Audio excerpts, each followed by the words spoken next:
Góðan daginn. Í dag haldinn 50. fundur sveitarstjórnar Múlaþings í félagsheimilinu Herðubreið á Seyðisfirði. Í dag miðvikudagurinn 11. september 2024 og hefst fundur núna klukkan 2. Og ég ætla að setja fundinn. Fyrir fundinum í dag erum við með 28 mál og við byrjum á máli númer 1, Fjarðarheiðargöng. Til umfjöllunar eru fyrirhuguð Fjarðarheiðargöng. Eftirfarandi tillaga liggur fyrir fundinum. Sveitarstjórn Múlaþings tekur undir eftirfarandi ályktun heimastjórnar Seyðisfjarðar. Heimastjórn Seyðisfjarðar og sveitarstjórn Múlaþings fara þess á leit við innviða á fjármála og efnahagsráðherra að þeir heimili Vegagerðinni að hefja undirbúning útboðs vegna Fjarðarheiðarganga. Lagasetning jarðgangaframkvæmdir býður niðurstöðu verkefnastofu gjaldtöku jarðgöng á Íslandi og má vera ljóst að hvert henni stefnt. Niðurstöður verkefnastofunar munu liggja fyrir á komandi mánuðum en þá tekur við að minnsta kosti 3 mánaða ferli við lagasetningar á Alþingi nýtt tekjumódel vegna jarðganga. Því afar brýnt að vinna þessi mál samhliða og að Vegagerðin fái nú þegar heimild til að hefja útboðsferil vegna Fjarðarheiðarganga sem áætlað að taki alltaf 12 mánuði. Fjarðarheiðargöng eru næstu göng og tilbúin til framkvæmda en biðröðin eftir jarðgöngum allt land er löng.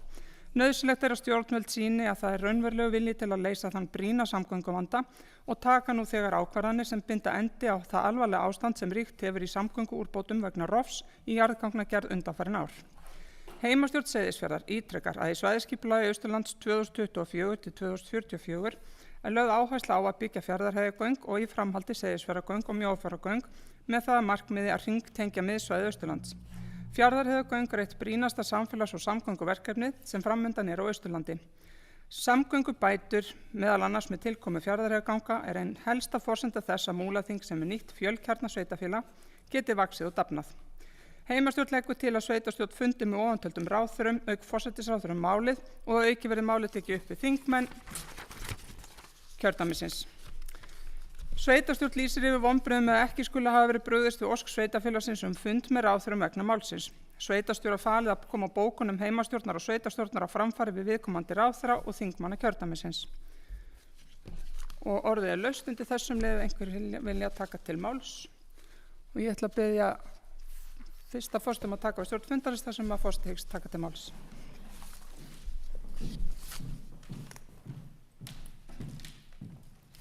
Jónína Brynjarsdóttir hefur beðið orðið, gjörðu svo vel. Takk fyrir, sem formaður heimastjórnar Seyðisfirði langar mig að fylgja þessu máli hér aðeins eftir, sem forseti sveitarstjórnar einnig.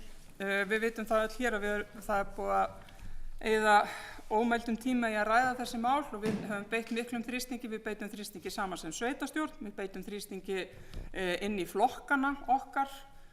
Þessi ríkisstjórn sem situr núna eru 3 flokkar og við höfum óhikað reynt að koma okkar málum á framfæri gegnum þá flokka.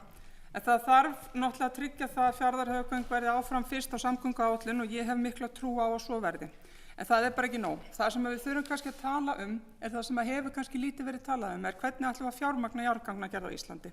Það er það sem þessi verkefnastofa er að fara að ræða. Ég held að sé kannski örlítið feimnismál að ræða það því að þeir sem að búa við það góðu samgöngubætur að hafa göng eins og til dæmis okkar nágrannar hér að auðvitað er það viðkvæmt mál að fara að ræða það að það þurfa að fara að innheimta gjöld af göngum.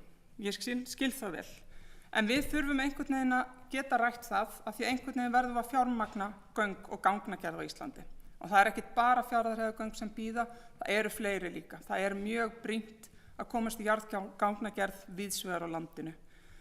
Þannig að ég bara legg það til að við ræðum það hér og annars staðar óhikað að það verður að búa til eitthvað skynsamlegt rekstramódel í kringu jarðgangnagerð á Íslandi, sama hvaða módel það má vera. En það að tala það að greiða fyrir afnot af jarðgöngum er eitthvað sem við höfum að vera óhrædd við að ræða. Og ég segi það að ég borgaði Hvalfjarðargöngin á sínu tíma og ég myndi óhikað að kaupa mér áspassa í göng og keyra vítt og breitt landið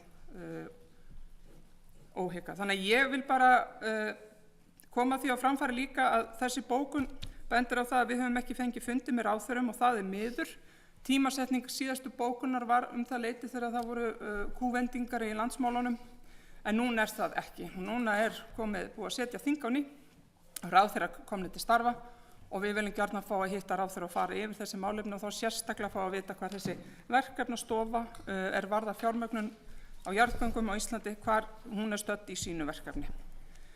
Annars legg ég það til og hvet alla bæði íbúa fyrirtæki og sveitarstjórnarfólk og aðra til að halda þessu á lofti og reyna að koma því í gegn að það verði farið í vinnslu og gerð jarðgangna hér sem allra fyrst. Takk. Jónína Brynjólfsdóttir hefur lokið máli sínu. Enginn hefur beðið orðið, þannig að ég fel forseta aftur stjórnfundarins. Orðið laust ef einhver vill taka til máls. Ef ekki þá tökum við tillöguna til afgreiðslu. Hildur Þórisdóttir. Gjörðu svo vel.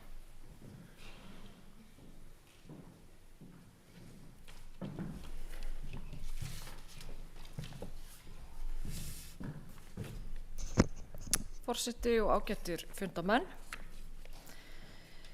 Vegagerðin áformar að leggja Seyðisfjarðarveg nr. 93 í jarðgöngum undir Fjarðarheiði. En hana liggur nú hæsti fjallvegur á Íslandi til þéttbýlisstaðar þar sem aðeins eina vegtengingu að ræða og eftir því snjóþungur. Vegna snjóþyngsla og veðuraðstæðna yfir veturinn fullnægir vegurinn alls ekki kröfum sem gera þarf til vegar sem tengir saman nálæg byggðarlög.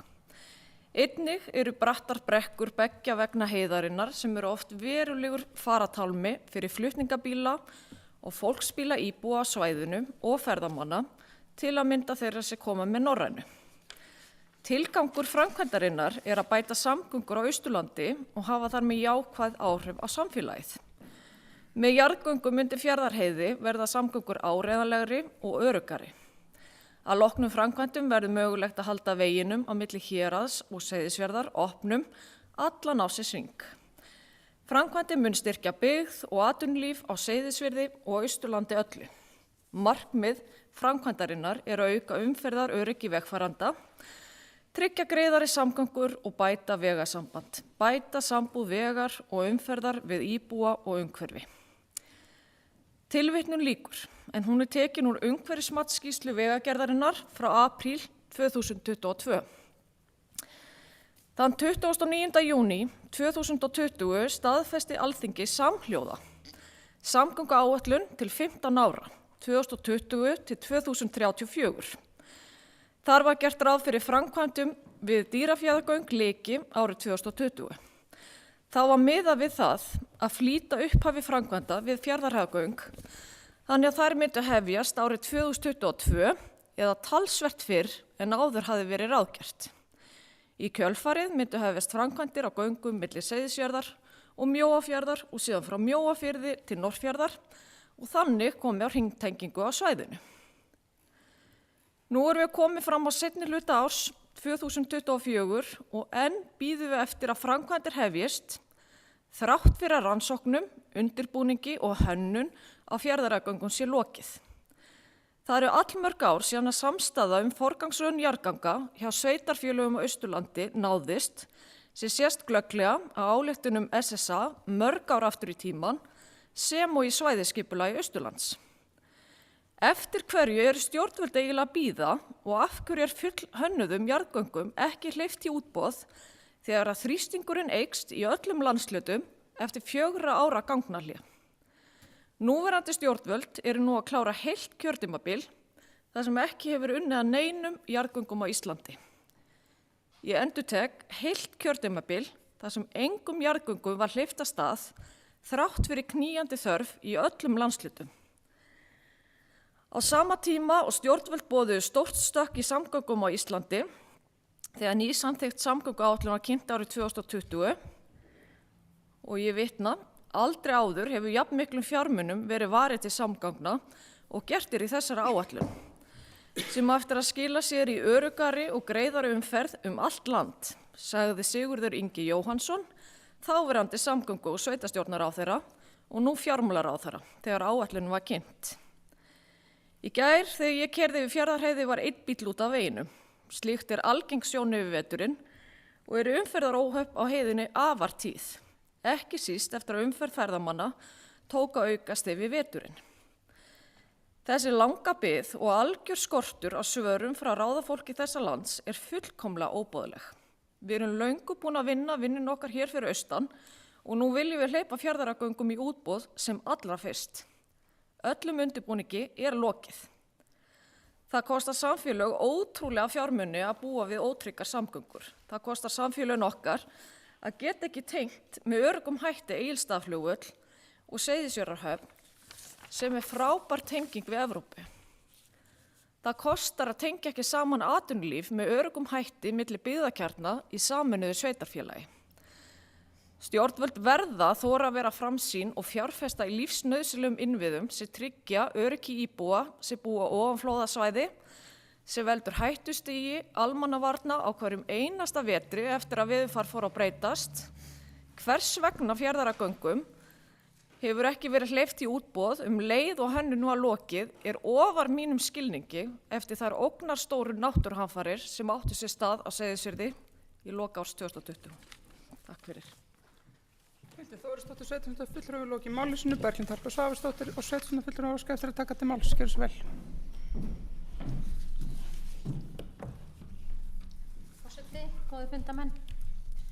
Hér erum við enn einu sinni, eins og eiginlega bilu plata ræða alltaf sömu málin. Og það með ólíkindum að við komumst ekkert áfram, þrátt fyrir að vera með, við erum sínum samstöðum með svæðisskipulaginu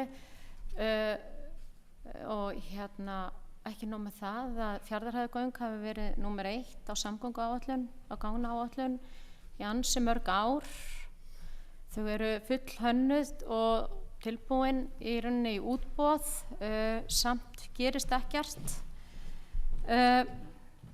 Við höfum ítrekað eins og verkfærin okkar eru hér að bóka þannig að við fáum fund með viðandi ráðherra hvað mál sem við erum með og hér erum við náttúrulega með innviðamálin.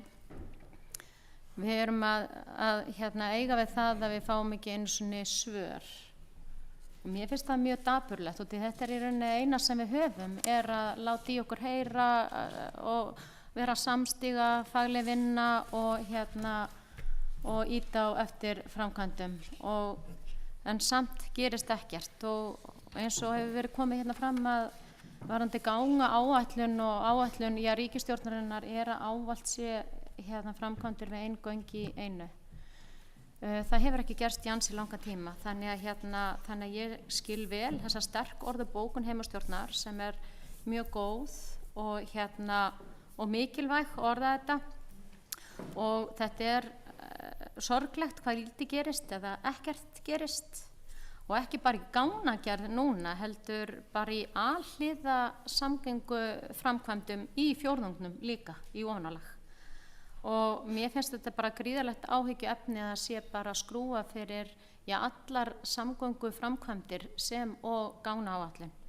Þannig að eins og við sjáum að ein framkvæmd geti í rauninni farið svo fram úr að hún stöðvi allar samgöngu framkvæmdir all land en við erum að horfa á það. Við höfum verið með rökin samstaðan með svæðisskipulagið, greiningin og efnahagsumsviðunum okkar, þannig að við erum að benda á samstöðuna, benda á hvað við erum öflugur þessi fjórðungur, skila í fjórðung vöru útflutningstekna og við fáum ekki svör og ég eiginlega maður skilur ekki að leikurinn ekki alveg að ganga, leikreglur og leikur, þannig að við tökum undir þessa sterkorðu bókun heimastjórnar í dag og ég trú ekki öðru en að Fjarðarheiðargöng verði enn á fyrst á lista og það verði tekin einhver skref, ekki spurning, verði farið í útboð og varðandi fjármuni sem áætlaðir í gánaframkvæmdir þó það verði eitthvað tóna niður bara byrja. Þannig að út af þessum skorti á framkvæmda leysi í þessu þá eru bara komna raddir all land en ég vil bara minna á það eins og fyrir síðustu alþingiskosningar að númer 1 á lista kjósenda all land var uppbygging samgangna og við erum að horfa á það að 1,1% af vergri landsframleiðslu sett í þennan málaflokk í dag, hins vegar var það ein framkvæmd sem stöðvaði síðan allt en bara fyrir 10 árum síðan þá var það 2%, þannig að bæði búið að minnka gríðarlega fjármunina og líka alveg ótrúlegt að ein framkvæmd geti stoppað alla framkvæmdir.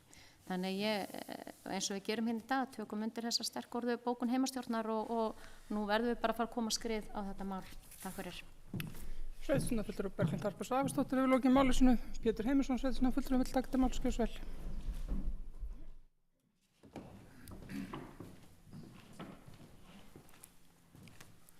Forseti, annað gott fundarfólk. Ég hef svo engu við þetta að bæta, en mér finnst bara mikilvægt í máli sem þessu að það fari ekkert á milli mála að þetta ekki bara þverpólitísk samstaða, heldur líka eins og komið hefur fram samstaða þvert á byggðarlög sem að einhver vísaði hér í áðan sem kemur ljóslega fram í samþykktum SSA til langs tíma. Og síðast en ekki síst að svæðisskipulag fyrir Austurland það tekur undir þetta og lýsir þessu skýrt og leið fyrsta svæðisskipulag sem verður til á landinu, þannig að það plagg sem ástæða til að vísa til. Svo vil ég að lokum líka vegna þess að þeirra sjónarmiða gætir hér og hvar í hinum og þessum stjórnmálaflokkum að það sé óeðlilegt að horfa til þess möguleika að nýta sér möguleikan veggjöld. Undir það vil ég að minnsta kosti taka persónulega að mér finnst það vera leið sem á að skoða og raunar geng svo langt af því að hér voru Hvalfjarðargöng nefnd áðan að mér finnst fráleitt í lítilli þjóð eins og okkar að þegar að göng eru sögð hafa borgað sig upp að þá hætti algjörlega veggjöld á þeirri dagsetningu.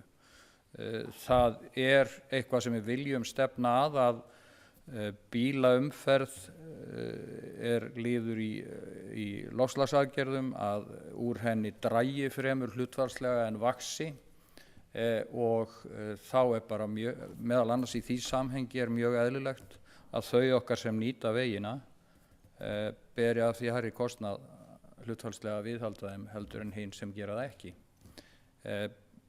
Ekki fleira þessu sinni, takk. Sveitarstjórnarfulltrúi Pétur Heimisson hefur lokið máli sínu. Mælendaskrá ennþá opin ef einhverju viljið taka til máls.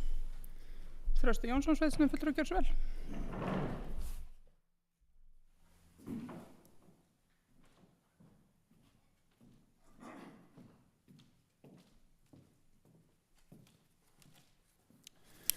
Já, forseti, annað gott fundarfólk.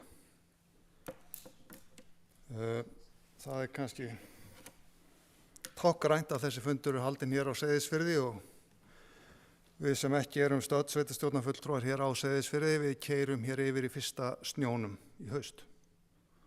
Heiðin var ekki beint frýnileg í dag.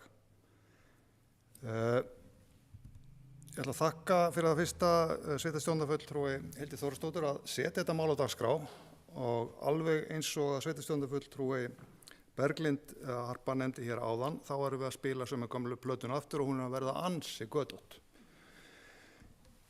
Og rétt eins og sveitarstjórnarfulltrúi Hildur fór hérna yfir svona skammtíma söguna í þessu máli öllu saman sem var mjög áhugavert og ágætis upprifjun, þá ætla ég aðeins að fara lengra aftur vegna þess að ég velti bara fyrir mér hvað hefur gerst.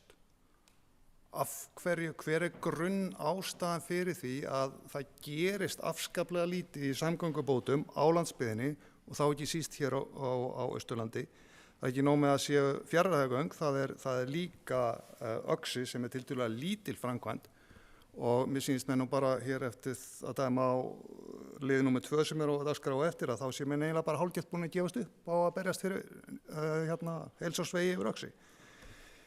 En af því að Hildur sveitarstjórnarfulltrúi fór hér áðan skammt yfir söguna, þá ætla ég að fara aðeins lengra aftur í söguna og ég einu sinni sem oftar keyrði fram og tilbaka til Akureyrar síðustu helgi og mér var aðeins hugsað til hvað við með þakklæti í rauninni að við hefðum þennan veg yfir höfuð og við gætum skuttlast þarna á milli til vina og vandamanna í sjúkrahús og þjónustu og svo framvegis.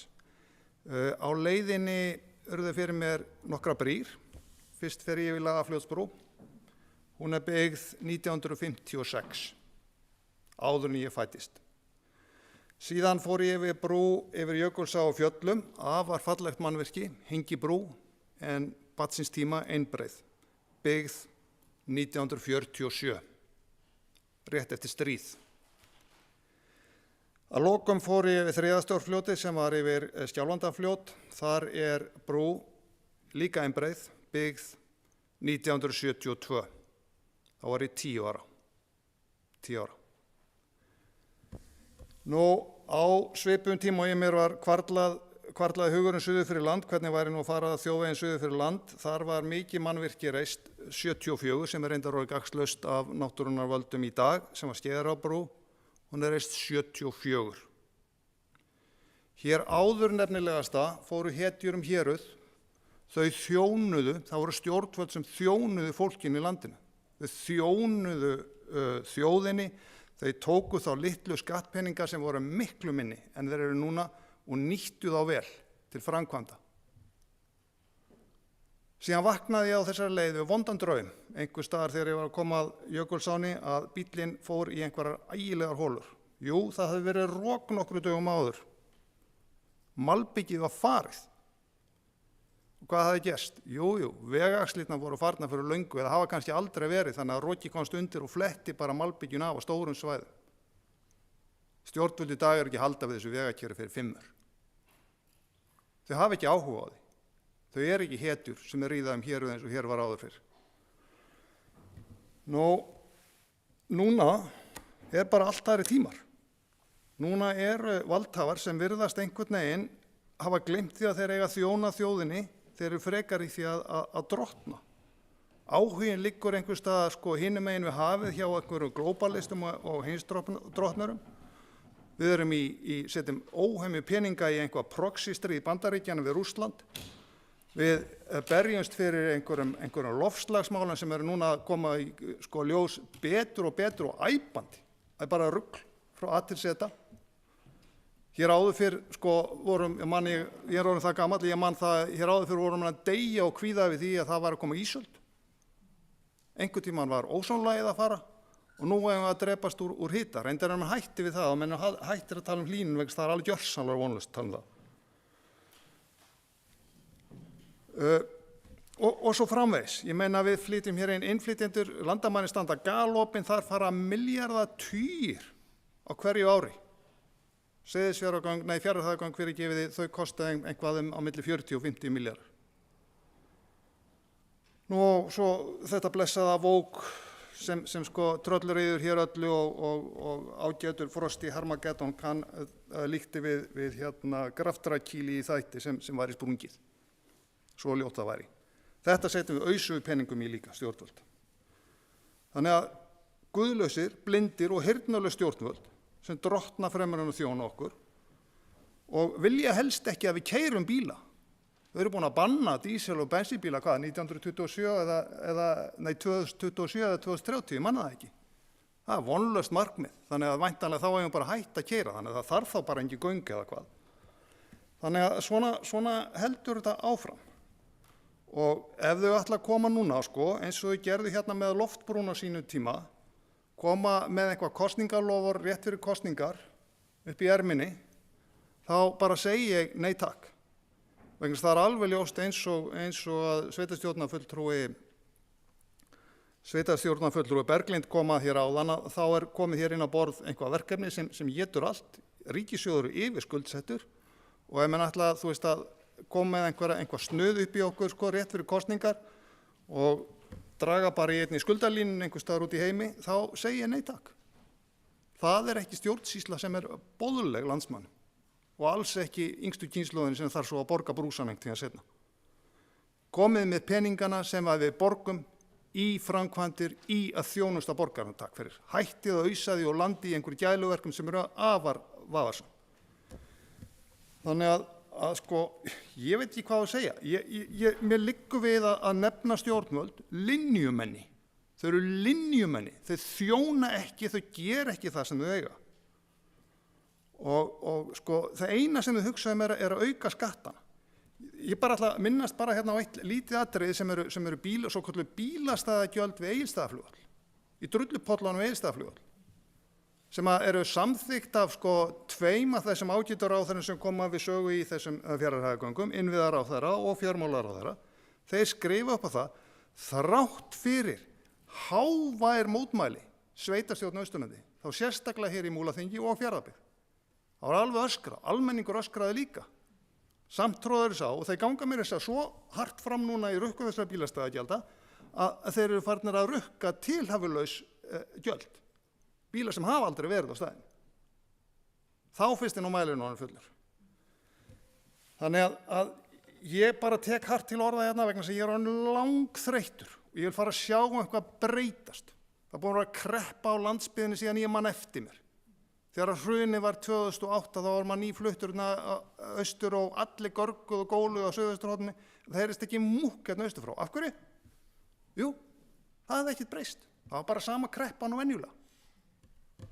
Þannig er þetta og ég ætla bara að klingja út með því til ráðamanna vegna það er veruleg þörf á því að þeir fara að gera átta sig á því að þeir eiga að þjóna. Þeir eru ekki yfir okkur, þeir eru undir okkur. Við erum yfirmennir, þjóðin er yfirmennir.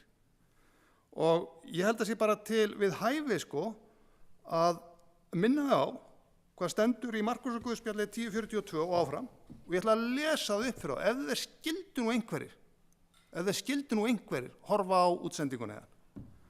Og það hljómar svo með leyfi forseta. En Jesú kallaði þá til sín og mælti: þið vitið að þeir sem teljast að ráða fyrir þjóðum drottna yfir þeim og höfðingja þeirra láta menn kenna á valdi sínu. En eigi sé svo meðal ykkar, heldur sé sá sem mikill vill verða meðal ykkar, þjónn ykkar. Og sá vill fremstu vera meðal ykkar, sé allra þræll. Því að mannssonur er ekki komin til þess að láta þjóna sér, heldur til að þjóna og gefa líf sitt til lausnargjalds fyrir alla. Ég ætla reyndar ekki að krefast þess að stjórnmálamenn á Íslandi láti lífið fyrir Fjarðarheiðargöng, en þeir eiga að þjóna, þeir eiga að koma með það, löngu komin tími á þetta. Og bókunin sem er hérna eftir, sem á að samþykkja hér eftir, hún er bara heimastjórnari bara mjög fín. Ég ætla hins vegar að hnykkja á þeirri bókun með sér bókun emlistans og ég ætla að lesa hana upp hér. Hún er svona: ég áminni stjórnvöld að þeim ber að þjóna íslenskri þjóð fremur en að þjóna umdeildum heimsmálum. Alls ekki er þeim falið að drottna yfir þjóðinni. Ég gagnrýni harðlega að stjórnvöld nota almannafé á altari vafasamra skurðgoða svo sem stríðsrekstur í fjarlægu landi, loftslagsmál, stjórnlausan innflutning hælisleitenda og kynjafræðarugls sem stangast á við allt kristilegt siðferði og sjálfsmynd. Stjórnvöldum ber að nýta almannafé til þjónustu við þá sem greiða í sameiginlega sjóði, það er þjóðina og það er ekki síst í uppbyggingu innviða svo sem samgangna, þar með talið jarðgangna. Ef þetta er ekki kýrskýrt fyrir þeim sem á Alþingi og ríkisstjórn sitja, þá biðla ég til þess að þau hins sömu lesi Markúsarguðspjall 10. kafla 42. vers til 45 á hverjum einasta morgni sér til uppbyggingar. Tilvitnun lýkur og bókun lýkur. Takk fyrir. Sveitarstjórnarfulltrúi Þröstur Jónsson hefur lokið máli sinu. Varstu búin að senda bókunina? Þakka kærlega fyrir það. Eru fleiri sem vilja taka til máls undir þessum lið? Ef ekki þá tekum við tillöguna til afgreiðslu. Eyþór Stefánsson, sveitarstjórnarfulltrúi, gjörðu svo vel.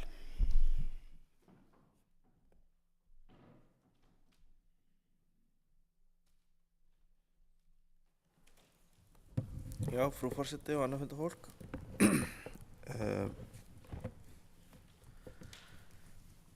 Já, ég fann hérna í þessari tölvu minni ræðu sem ég hélt seint árið 2022.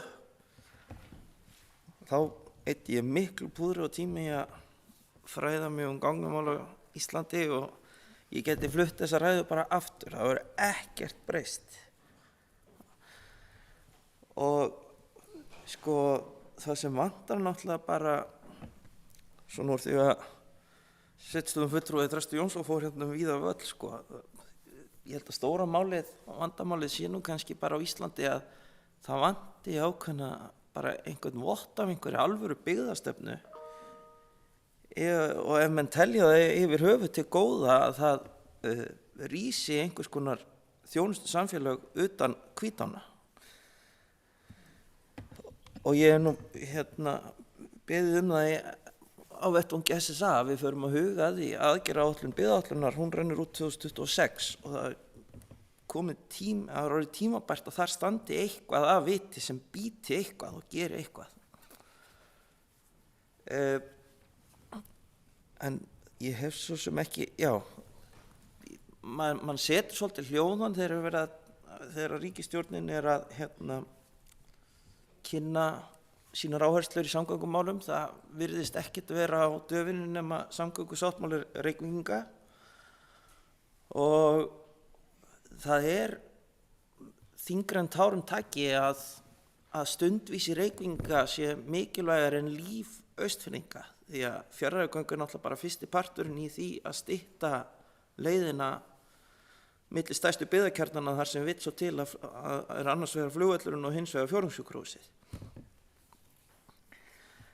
En það hins vegar, frá því að við fundum síðast þetta málefni, þá hins vegar kannski örlar á jákvæðum teiknum í samgöngumálum á Íslandi sem að mér finnst að við ættum að fara að skoða hérna á Austurlandi, því að ég held að sé mjög stutt í að ráðamenn þjóðarinnar fara að segja okkur að ef þeir þá á annað borð virða okkur svars að það styttist í nýja tækni sem kyndilborun, og ég hlustaði á viðtal Bítinu sem frá því apríl í ár þar sem var verið að tala við talsmann fyrirtækisins þar sem þessi nýja tækni sem heitir kyndilborun, og hann fullyrti það að það tæki 90 daga að klára samgönguframkvæmdir á Íslandi,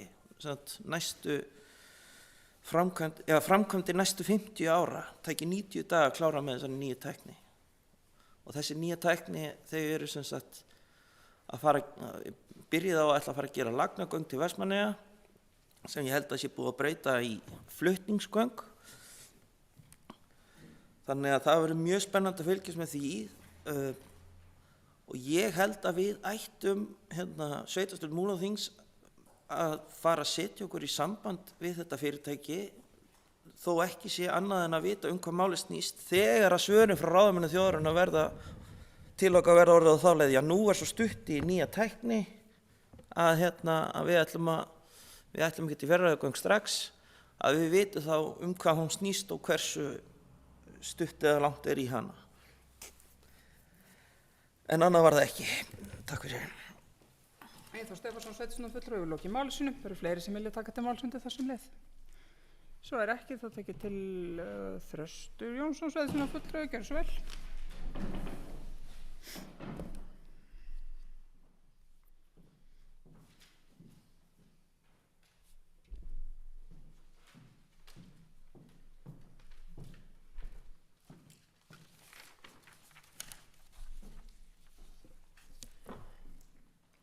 Forseti, annað gott fundafólk.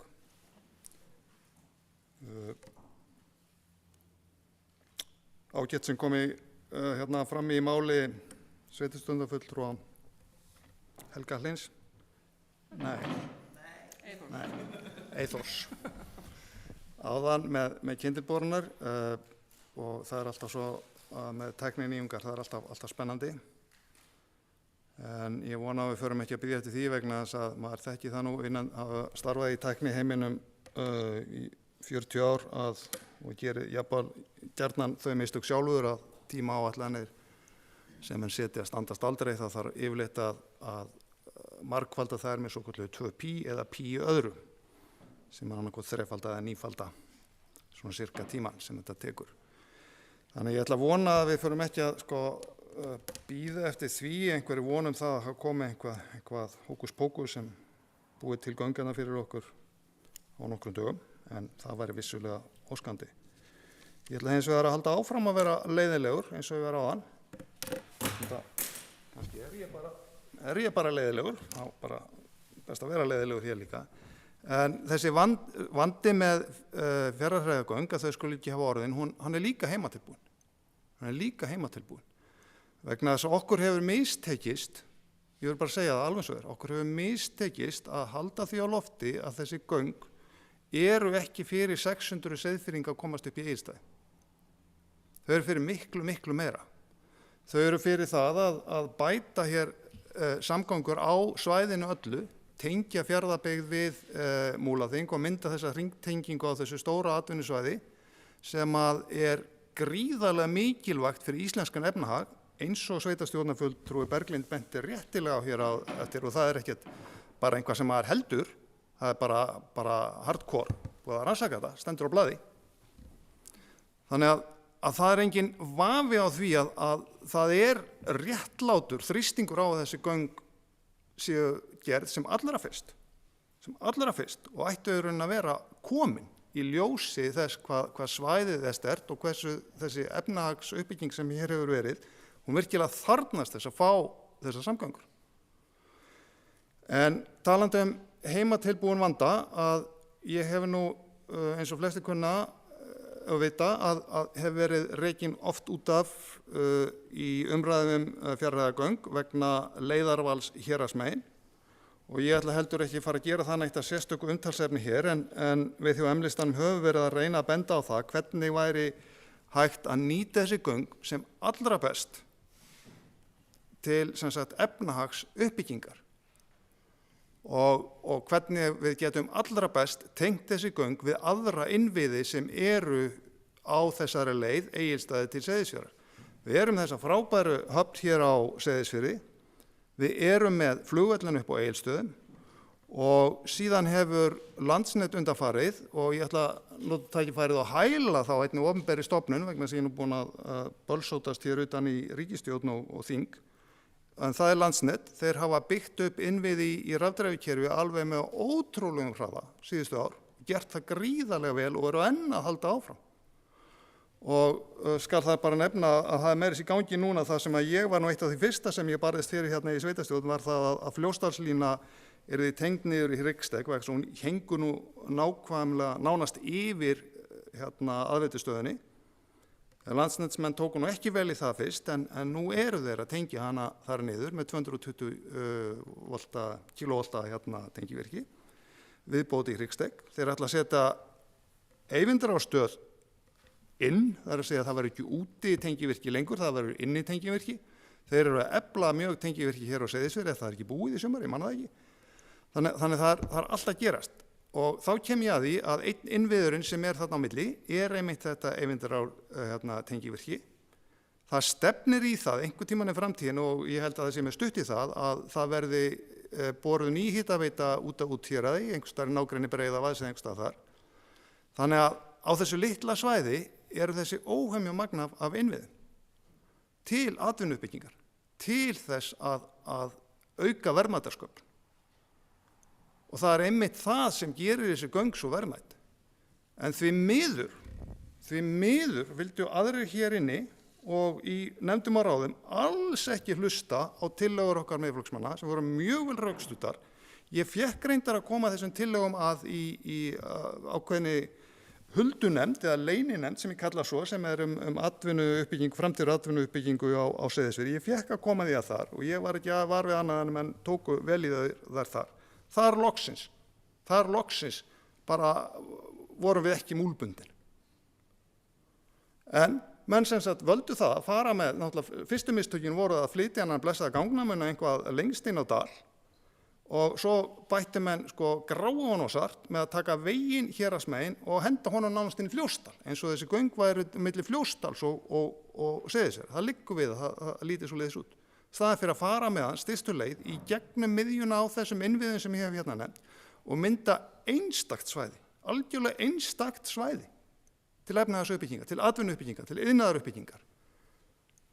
Við gerðum það ekki og það er ekkert að gerist í atvinnumálum á Austurlandi. Það eina sem sveitarstjórn í Múlaþingi, eina sem sveitarstjórn í Múlaþingi gerir í atvinnumálum er það að stað þess að fá einhverja öfluga starfskrafta til að stuðla að atvinnuuppbyggingu, þá gefa þær í menningamál. Og einhvern veginn hafa menn í þessu sveitarfélagi aldrei skilið það að menningamál og atvinnumál eru tvennt ólíkt og eiga enga samleið. Þetta er allt sett undir einn hatt.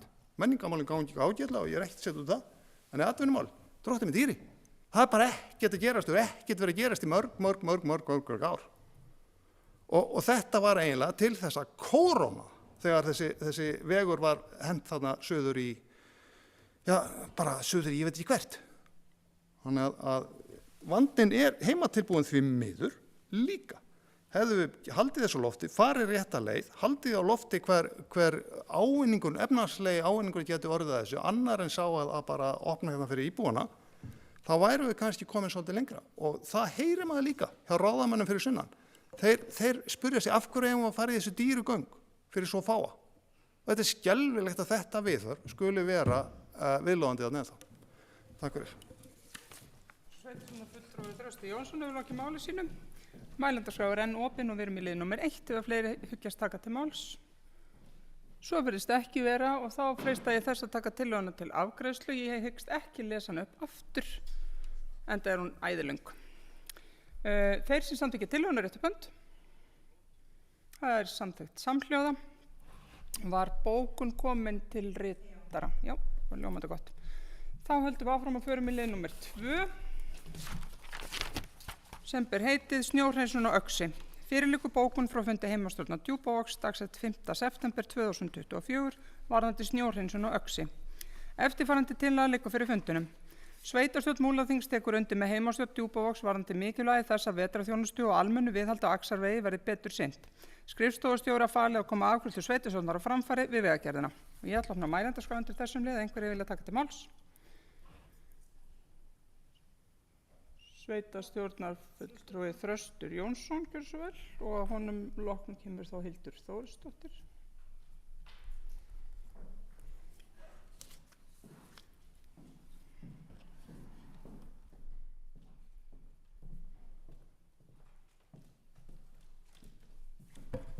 Forseti, annað gott fundafólk. Það að vera stuttorur hérna, það er búið að vera mikið niðri fyrir út af Fjarðargöngum. Ég naut svolítið þessa bókun heimastjórnar á Djúpavogi og ég nýt líka bókunina sem er hér til atkvæðagreiðslu, vegna sem hún er rauninni bara endurtekning á bókun heimastjórnar. En það er þetta orðalag að það verið að ýta undir að snjóruðningur verði á Öxi, en síðan þetta að það er semst almennt viðhald. Það kemur ekki eitt orð nýjan Axarveg. Hvað erum við lengi búin að berjast fyrir þessum Axarveg? Erum við búin að gefast upp? Hvað gerðist? Og mér er eiginlega, ok, segjum nú að sveitarstjórn hafi gefist upp, en að heimastjórn Djúpavogs hafi gefist upp líka. Jú, það er rétt að búið að setja þetta á vegaáætlun einhver tímann 2030 eitthvað, það er að segja aldrei. Þannig að ég vil bara vekja athygli á þessu og mér bara líður illa yfir þessari bókun og illa yfir því að ástandið sé orðið svo slæmt að við gefumst upp í bardagann. Við eigum vissulega bæta inn í þessa bókun einhverjum það að það sé bara skýlaus krafa að það komi uppbyggður vegur yfir Öxi. Og aftur, talandi efnahagsuppbyggingu á Austurlandi. Við erum með gríðarlega uppbyggingu á Djúpavogi í laxeldi, skapar heilmikil verðmæti inn í þetta þjóðarbú og bílarnir sem flytja laxinn í flug og jafnvel í skip niður á Seyðisfjörð, bara keyra í drullunni áfram, Jó, kannski erum að móka snjóum fyrir þá, sem er nú víst ekki hægt ef mér skilst rétt, vegna þess að vegurinn er svo slæmur þarna upp að það er stór hættulegt á vetrarstundum og það er eina ástæða sem er gefa fyrir því að það hefur ekki verið gert og verður ekki gert. Þannig að það er engin lausn önnur en þá bara byggja upp veginn ef maður vilja fá snjóruðningjan, byrja á að byggja hann upp. En ég bara lýsi yfir áhyggjum af því að ef mann er búin að gefast upp í baráttunum fyrir Axarvegi. Takk fyrir. Sveitarstjórnarfulltrúi Þröstur Jónsson hefur lokið máli sínu, sveitarstjórnarfulltrúi Hildur Þórsdóttir er búin að biðja orðið.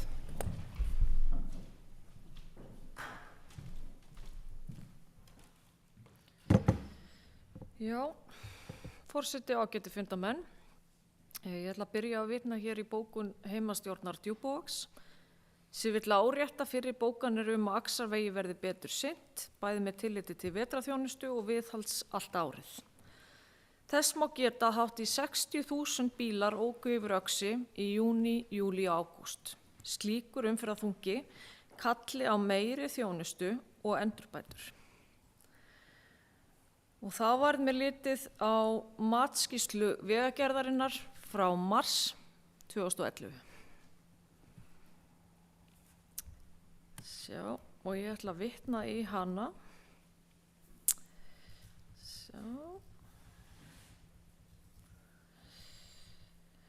Vegagerðinni hefur verið falið að endurbyggja hringveg á kafla í Skriðdal, byggja nýjan veg Öxi á milli hringvegar í Skriðdal og hringvegar í Berufirði og endurbyggja hringveg botn Berufjarðar, auk þess að færa hann til á kafla og byggja þar nýja brú yfir Berufjarðará og nýjan hringveg.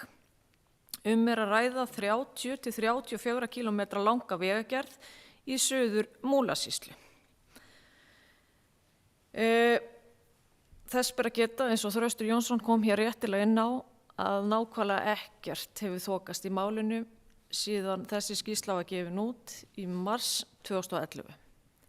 Það er búið að þvæla málið með svokallari PPP-leið sem ekki fær í þessu tilviki og þetta framkvæmd sem á sínum tíma var metin á við innan 2 milljarða króna.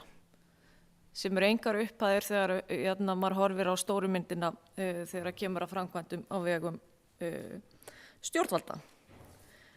Og ég vil því bara enn og aftur biðla til okkar ágæta fólks á Alþingi sem ber að vinna fyrir alla landsmenn og tryggja það að samgöngur séu hér greiðar og öruggar og atvinnulíf fá að nýta öll þau tækifæri sem svo sannarlega eru til staðar. Að það verði farið í máli og menn hætti að fresta hlutunum. Þetta algjörlega óboðlegt og eins og ég kom inn á, þá þetta ekki dýr framkvæmd en algjörlega nauðsynleg fyrir samfélagið á Djúpavogi og Múlaþingi heild. Takk. Sveitarstjórnarfulltrúi Hildur Þórsdóttir hefur lokið máli sínu. Berglind Harpa Svavarsdóttir hefur óskað eftir að taka til máls. Gjörðu svo vel.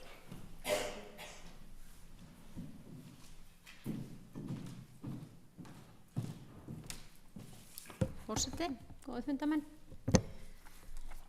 Já, mér langar að koma þessu upp undir þessi máli og bara þakka þessar umræður sem hafa einmitt verið og maður verður einmitt hugsi eins og ég tek svo sem undir þennan lið eins og við gerum öll varðandi snjóhreinsun og Öxi og eins og í bókun þeirra kemur fram að hátt í 60.000 bílar hafi ekið yfir Öxi í júní, júlí og ágúst og að slíkur umferðarþungi kalla meiri þjónustu og endurbætur.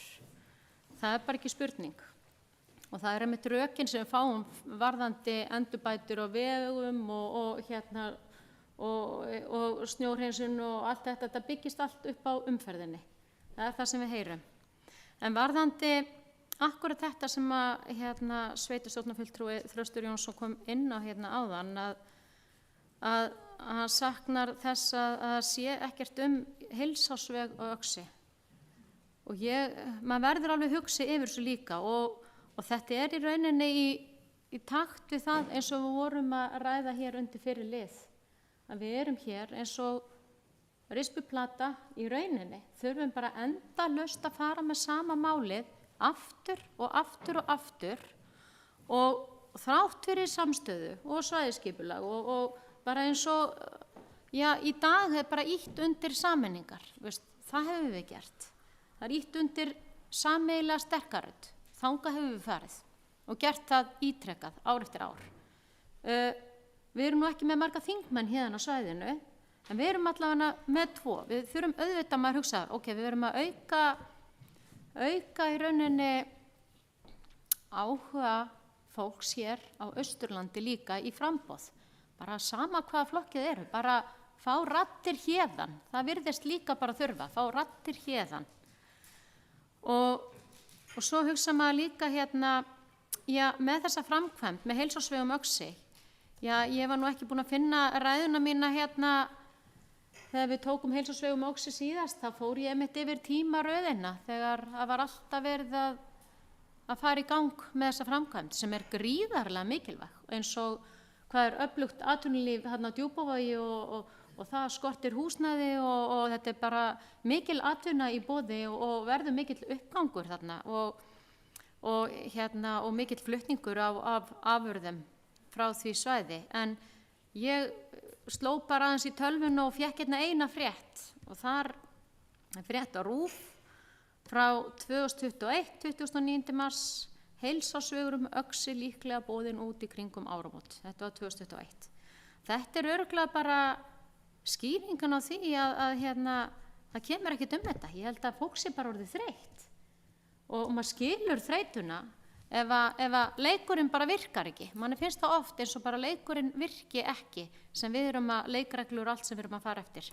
Þannig að en við megum ekki þreytast og við eigum að benda á þetta, við eigum að benda á samstöðuna, greiningu og efnahagsumsvifum og leikurinn á að virka og við verðum að fá þessar mikilvægu samgöngubætur austur á land.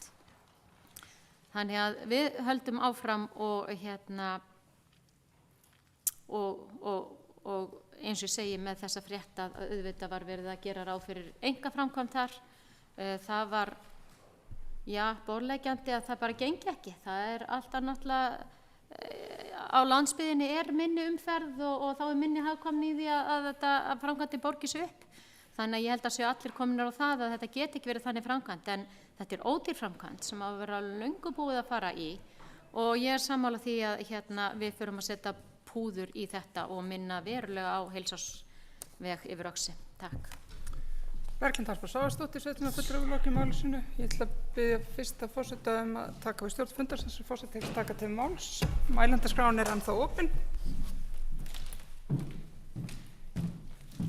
Jónína Brynjólfsdóttir hefur beðið orðið, gjörsamlega.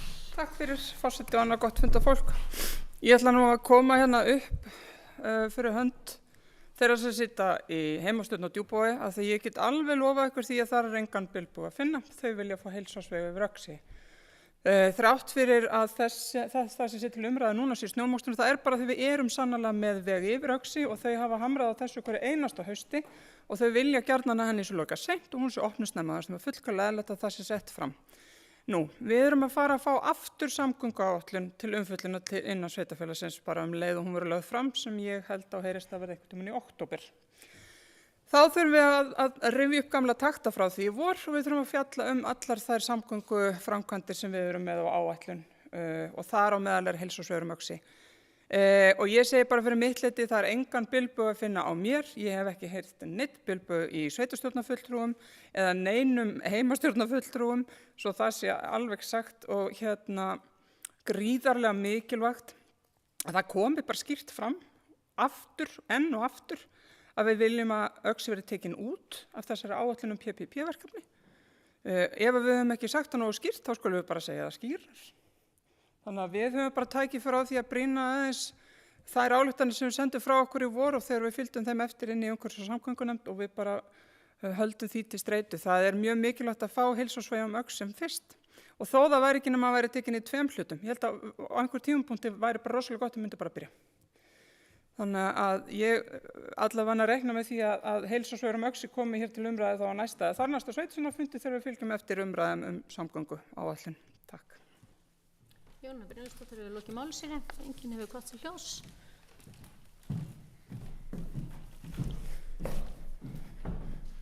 Mælendaskrá er ennþá opin. Ef enginn hyggst taka til máls þá hyggst ég taka tillöguna til afgreiðslu. Þeir sem samþykkja tillöguna sem liggur fyrir rétt upp hönd. Það er samþykkt samhljóða.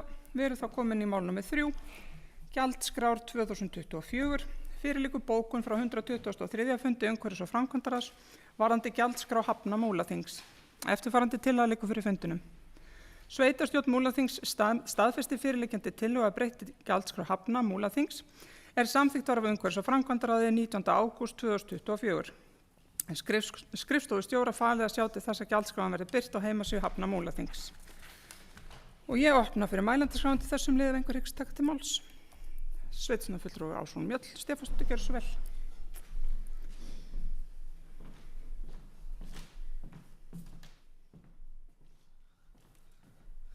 Já, frú forseti og annað gott fundarfólk. Ég hef svo sem ekkert út á þessa gjaldskrá að setja, en þætti hins vegar gott að við getum endurskoðað með þá aðstoð einhverja lögfræðinga hvort að það sé ekki hægt að bæta inn í gjaldskrá ákveðnum sektum gagnvart skemmtiferðaskipum sem ekki hlúta reglum hvað varðar notkun á kallkerfi og eða þokulúðrum í höfn. Við sem búum hér á Seyðisfirði og ég veit að slíkt sama á sér stað á Djúpavogi og líklega Borgarfirði. Getum sjaldnast gengið bæinn okkar að sumri til án þess að verða þess algjörlega vör að það eru 3000 manns í bænum og það getur verið alveg allt í lagi, en það er orðið ansi slæmt þegar fólk getur ekki heldur verið heima hjá sér án þess að vera fullkomlega meðvitaður það að einhverjir franskir ferðamenn eigi að mæta í morgunmat klukkan 7 eða að kvöldmatur verði borinn fram klukkan 5. Og þetta glymur yfir öllum bænum þrátt fyrir að skipunum sé bannað að nota kallkerfi. Þannig að ég myndi gjarnan vilja að þetta væri tekið fyrir og skoða alvarlega því að það greinilega virkar ekki að ávíta skipin fyrir brota á þessum reglum. Takk. Sveitarstjórnarfulltrúi Ásrún Mjöll Stefánsdóttir er lokið máls og ég ætla að biðja fyrsta forseta að taka stjórn fundarins sem forseti hyggst taka til máls.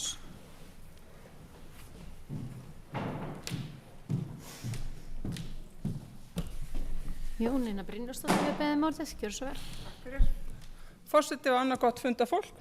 Ég held að sé nú fullur vilji fyrir því að taka þetta fyrir, þannig að ég held að það sé bara að væri stórsnjallt að sveitarstjórnarfulltrúi myndi bara senda inn erindi og það sé þó hægt að fylgja því eftir og ég reikna með að það verði tekið jákvætt í þetta, enda veit ég það starfa hér á Seyðisfirði að þetta getur verið ægilegur hávaði sem að hlýst hérna því þegar að vera að nota kallkerfi, jafnvel þótt að skipin séu hér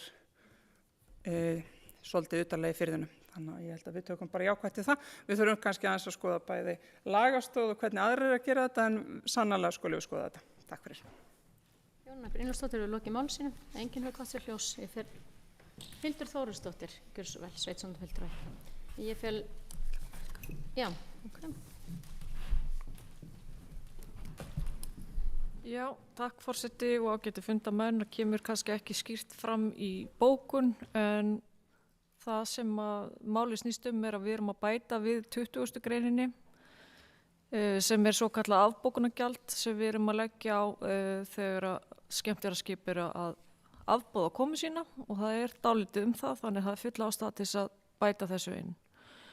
Og afbókunargjaldið er sem sagt misjafnlega hátt eftir því hversu mikill fyrirvarinn er. Takk fyrir. Hildur Þórisdóttir hefur lokið máli sínu. Ekki að fleiri kvatt sér hljós og ég fel forseta aftur stjórn fundarins. Mælendaskrár, en þú opin undir þessum lið ef enginn hyggst taka til máls og þá tökum við tillöguna til afgreiðslu. Svo er ekki. Við tökum þá tillöguna til afgreiðslu. Þeir sem samþykkja tillöguna rétt upp hönd. Það er samþykkt samhljóða. Við erum þá komin í lið númer 4. Útboð og hirðu úrgangs við heimili í Múlaþingi. Fyrir liggur bókun frá 125. fundi umhverfis- og framkvæmdaráðs dagsett 2.9.2024 varðandi útboð og hirðu úrgangs við heimili í Múlaþingi. Eftirfarandi tillaga liggur fyrir fundinum. Sveitarstjórn Múlaþings staðfestir samþykkt umhverfis- og framkvæmdaráðs að gengið verði til samninga við lægstbjóðanda gildra tilboða í samræmi við niðurstöðu útboðs úrgangs á úrgangsþjónustu í Múlaþingi Fljótsdalshrepp 2024 til 2028. Og ég ætla að opna mælendaskrá þessum lið ef einhverju hyggjast taka til máls. Sveitarstjórnarfulltrúi Þröstur Jónsson, gjörðu svo vel.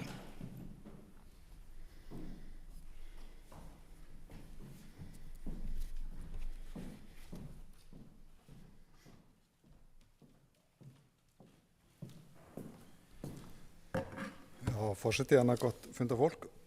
Kemur fram í gögnum undir þessu máli að kostnaður sveitarfélagsins af sorphirði er einhvers staðar manni ekki alveg 250 milljónir einhvers staðar, hleypur einhvers staðar á þeim tölunum svona. Allt eftir því hvort það er reiknað inn í tekjurnar af sorphlokunarstöðinni eða ekki. Ég hefði nú örugglega geta flett því upp og fundið út úr því sjálfur en kannski var það bara letið að gera það ekki, en það er auðveldar kannski kasta þeirri fyrirspurn fram til forseta, ef hann hefur það á reiðum höndum, ég skal alveg skilja ef hann hefur það ekki á reiðum höndum, að semst, hver kostnaðurinn eða þá öllu tekjurnar af sveitarfélagins af sorphirðunni að teknu tilliti til sorphirðu gjalda, semst, tekjum af sorphirðu gjöldum. Ef hún hefði þetta einhvers þar þá væri ágætt að fá það upplýst hér. Annar spurning sem að ég vildi líka beina til, ég held sér rétt að beina til forseta, hún skörp og gæti kannski svara því að það orðið, ég man nú ekki hvað orðið langt síðan, það farið að verða örugglega ár, að þá hittust sveitarstjórnir Múlaþings og Fjarðabyggðar á fundi niður á Reyðarfirði og bara afskaplega skemmtilegur fundur sem vakti mér þessar vonir mínar það að þessi sveitarfélög eiga eftir að sameinast einhvern tíðan. En þar var farið mjög mikið ofan í sorphirðumál og hugsanlegt samstarf á þeim vettvangi og ég vil bara beina sér spurningu til, hvor þeirra sem það oddvitar meiri hlutans, hvort að það sé vilji til þess að halda þessum viðræðum áfram til lengri tíma. Ég gerir mig grein fyrir að það vera að ganga frá, taka tilbúið núna, þannig að hendur okkar eru bundna næstu árin, en það þarf kannski að hugsa til lengri tíma líka og bara kannski aðeins að heyra í það með hvort að það sé vilji að halda þessu áfram, þessum viðræðum við Fjarðabyggð. Og vegna þess að ég sé í því ákveðið tækifæri, ég held að til lengri tíma liti að þá sé þessi blessaða sorpflokkun með, menn tala um 4 tunnukerfi núna og gárungarnir eru farnir að segja 12 tunnukerfi svona í anda 12 spora kerfisins. Það verður einhvern tíðan að menn fara aðtjóða alvarlega hvort að framtíðin sé kannski bara að brenna öll draslinu í sorpbrennslustöð og fá úr því töluverða orku sem á nýta á einhverju köldu svæði eins og hugsanlega hér á Seyðisfirði eða einhvers staðar niður í Fjarðabyggð, einhvers staðar þar sem vel hendar. Þannig ég held þetta endi þar vegna þess að rétt eins og sveitarstjórnarfulltrúi Eyþór benti hér á í fyrsta lið sem var að dagskrá hér áðan að þá eru tækniframfarir miklar og það liðin tíð að þessar sorpbrennslustöðvar jafnvel hinna minni mengi svo mikið. Mengunum frá þessu nánast engin. Það með þessi ein risastóri inn í miðborg Kaupmannahafnar og skíðabrekka með þessi á Torfmáni. Þannig að þetta kostur sem til staðar og með svona hrís við þessari tölu 250 milljónir í kostnað við við sorphirðu á ári fyrir þetta litla sveitafélag, 10.000 manns. Þannig ef ég fengi svarið þessu fyrirspurningu þá ég þakklátur, en ég skal skilja ef mann hafa þetta ekki á reiðum höndum. Takk fyrir. Sveitarstjórnarfulltrúi Þorsteinn Jónsson hefur lokið máli sínu og ég ætla að biðja fyrsta forsetann að taka við stjórn fundarins þar sem að forseti hyggst taka til máls.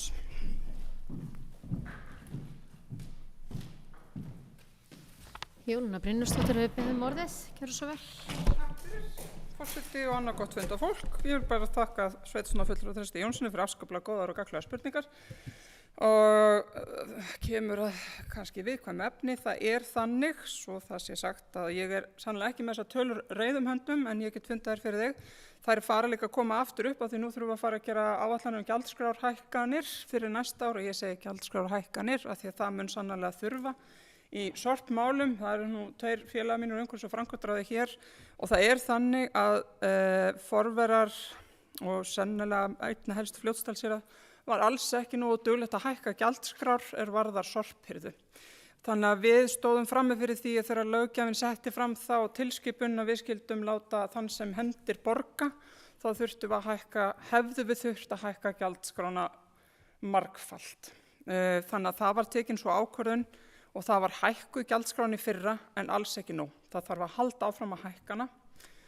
Við hækkum hann eins mikið og við treystum okkur til á síðasta ári en við þurfum að hækka hana meira núna, sérstaklega þegar við sjáum eftir þetta nýja útboð hver raunkostnaðurinn verður. Það sem svolítið þarf náttúrulega að koma í ljós hvað við fáum mikið tilbaka úr úrvinnslusjóði fyrir skil á hlutum, þannig að það kemur alltaf til lækkunar og kostnaði.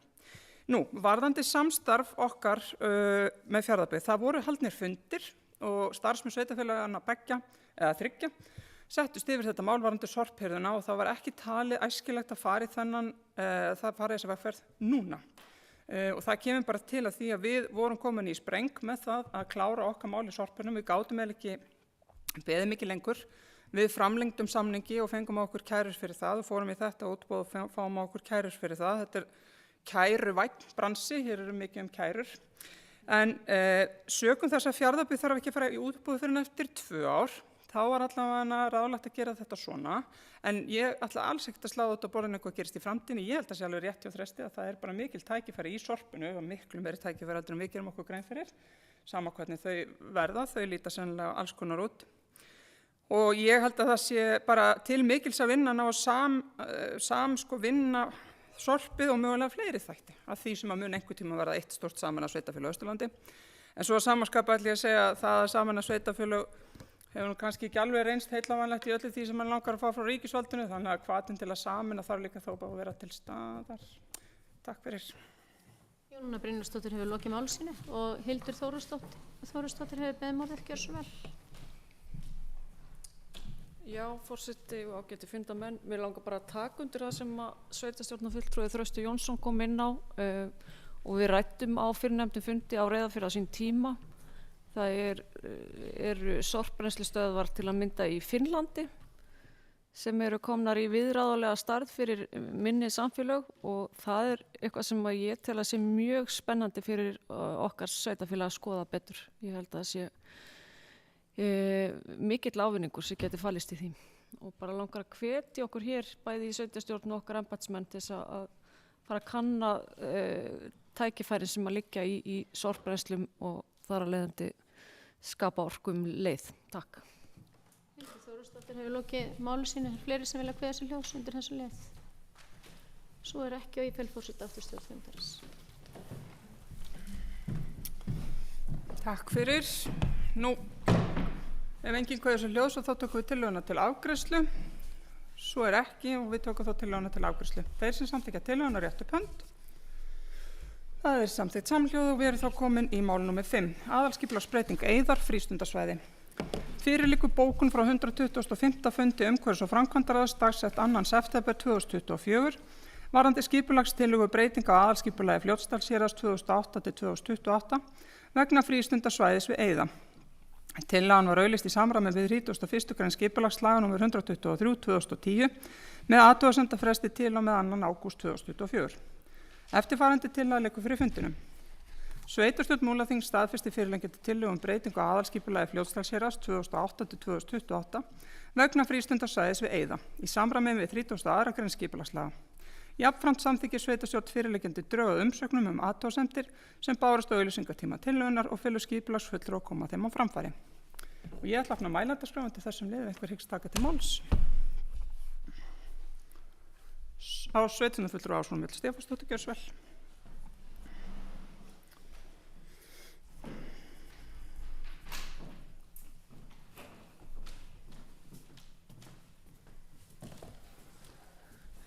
Já, frú forseti og annað gott fundar fólk. Ég kem hérna upp til þess að gera grein fyrir atkvæði fulltrúa VAF-lista og öðrum fulltrúa L-lista, sveitarstjórnarfulltrúa Hildar Þórisdóttur undir þessum lið og lesti skýringar bókun fulltrúa ofangreindra lista og umhverfis- og framkvæmdaráðsfundi síðastliðinn 2. september.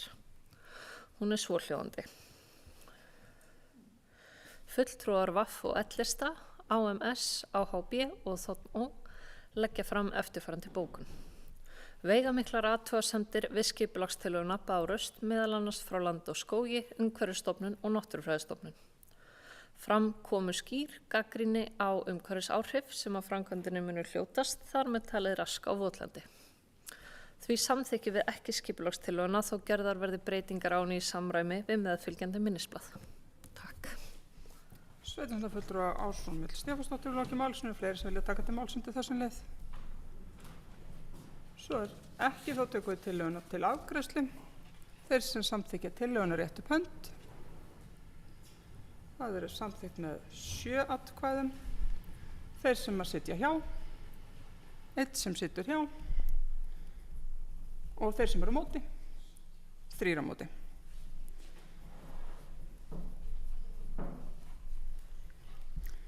Þá höldum við áfram, við förum í mál númer 6.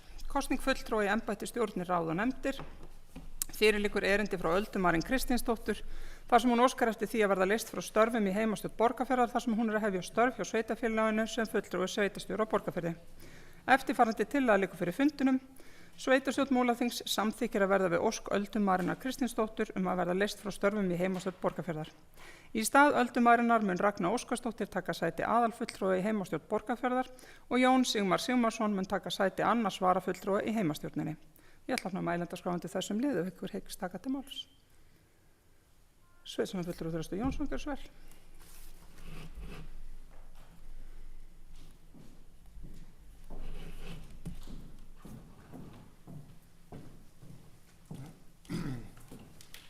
Já, forseti, annað gott fundafólk. Ég vona að ég ger ekki að Borgfirðingin, hann er bara annar þeirra núna í sveitarstjórn, ekki alveg hoppandi vitleysa núna. En bara svona í, svo sem ekki að þessu, það er bókun sem er hérna og svo fara með þess, en ég bara velti fyrir mér af því að það eru þarna mannabreitingar á Borgarfirði með þennan svo kallað fulltrúa sveitarstjórnar. Og ég velti fyrir mér sko, þarf þetta stöðugildi á Borgarfirði. Og ástæðan fyrir því ég velti fyrir mér er sko þetta er óneitanlega fámennt samfélag og á þá kannski vera svona fulltrúi fyrir jökuldælinga. Hvar eru mörkin og sko talandi fjárhag þessa blessaða sveitarfélags þar sem að launakostnaður er nú eitt stærsti liðurinn, þá hlýtur það að vera réttlætanlegt að mann velti sér aðeins upp úr hlutunum í hvert skipti sem það eru svona breytingar til þess að standa á tánum með það að halda að reyna að minnka launakostnað. Þannig að ég svona bara varpa þessari spurningu fram í kostmóið, sko, er þetta réttlætanlegt og vonandi getur borgvirski sveitarstjórnarfulltrúi Eyþór Stefánsson sannfært mig að svo sé. Ég er ekki endilega að segja að það sé ekki réttlætanlegt. Ég er bara að velta fyrir mér hvar eru mörkin og hver er þörfin. Takk fyrir. Sveitarstjórnarfulltrúi Þröstur Jónsson hefur lokið máli sínu. Má bjóða þér að koma til svars, Eyþór Stefánsson? Nei.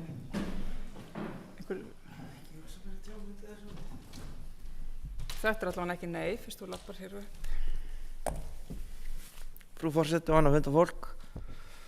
Já, sjálfsagt má alveg velta þessu fyrir sér.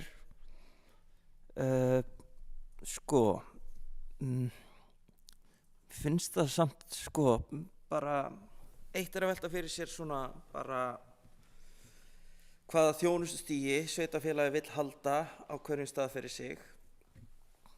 Ég minna að þetta gerðist hérna þegar Norðurhérað sameinaðist Fljótsdalshéraði eða sameinaðist í Fljótsdalshéraði, ég man ekki alveg hvað staðar og nágrenni hétu þá.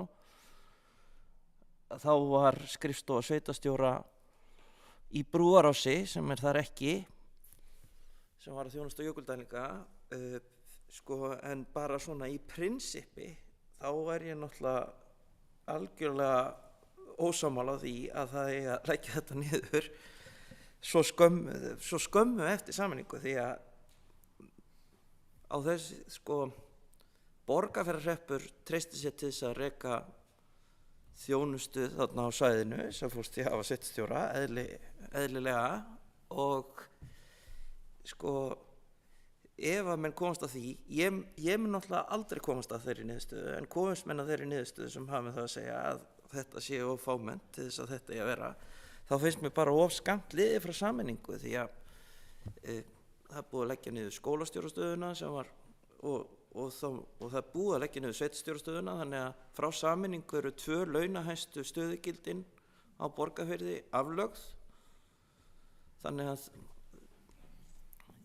já, mér finnst það ég verð ekkert hoppandi brjálaður þótt mér velti þessu fyrir sig, þó ég sé alveg fullkomlega ósammála þessu í prinsippi. En þetta er ekki bara það var oft talað um það hérna á síðastu kjörtímabili að það væri ráð að auglýsa störf utan Egilsstaða. Við kvörtum nú gjarnan yfir því að það er í opinbera eigi að auglýsa störf án staðsetningar. Þannig að þetta snýst þá kannski að einhverju leyti það að finna hæf verkefni eða sem sagt verkefni sem henta og færa þá á staðina eins og var til dæmis gert á Djúpavogi þar sem að aðstoðar, man ekki alveg hvað titlinn var, aðstoðarmaður hafnarstjóra eða eitthvað slíkt. Hvað sér ég? Verkefnastjóri hafna, já. Það tilheyrir komið undir þarna á Djúpavogi. Inn í þessu starfi komið umsjón með Fjarðaborg sem að ódýr lausn allavega með hvernig sama leyst hér í Herðubreið, við horfum á það þannig. Þetta líka að sjá höfnina, að vera hafnarvörður. Þannig að já, ég tel að það sé alveg í fullum rétti að sveitarfélagið Múlaþing hafi eitt stjórnsýslulegt stöðugild á Borgarfirði. Sveitarstjórnarfulltrúi Eyþór Stefánsson hefur lokið máli sínu. Sveitarstjórnarfulltrúi Hildur Þórisdóttir, gjörðu svo vel.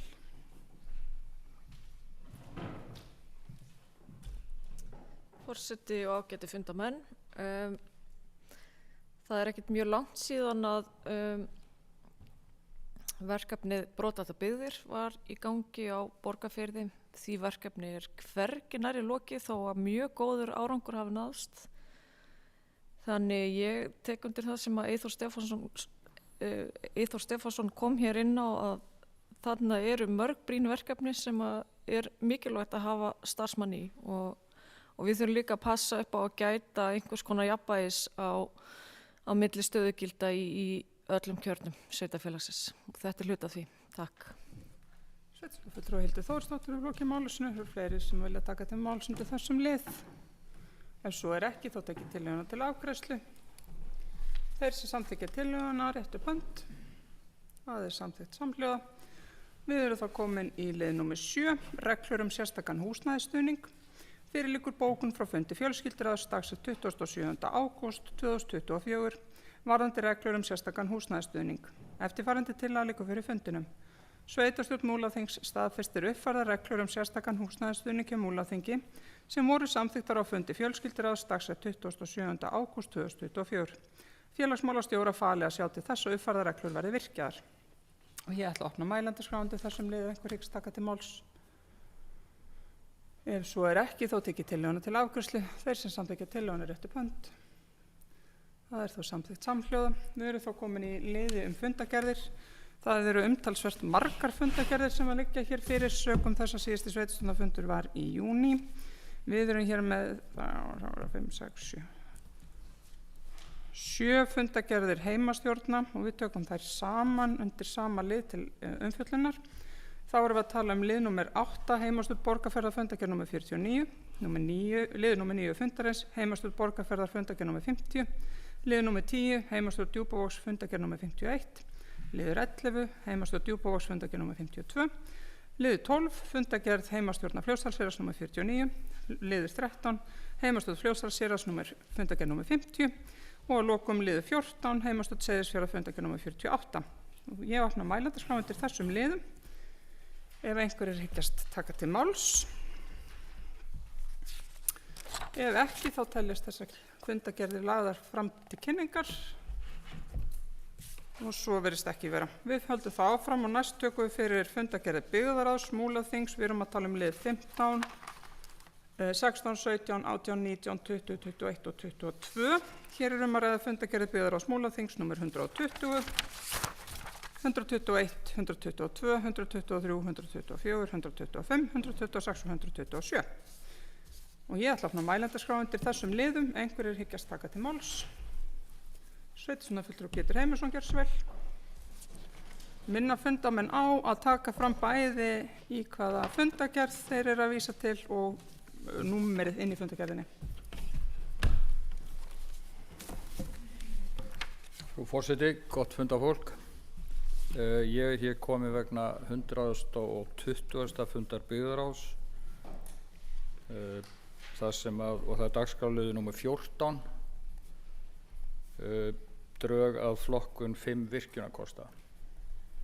Og ég ætla að tala lengi, og ég ætla að tala mikið, og ég ætla að vonast til þess að ef ekki eitthvað ykkar hér heyrir hugsanlega eitthvað sem að mögulega er rétt að leggja við hlustir, að þá mögulega sé einhver að horfa á þetta núna eða síðar,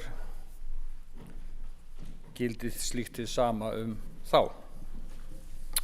Ég finn mig knúinn til að tjá mig þetta mál þar sem ég er í öllum atriðum ósammála bókun byggðarráðs á framangreindu fundi,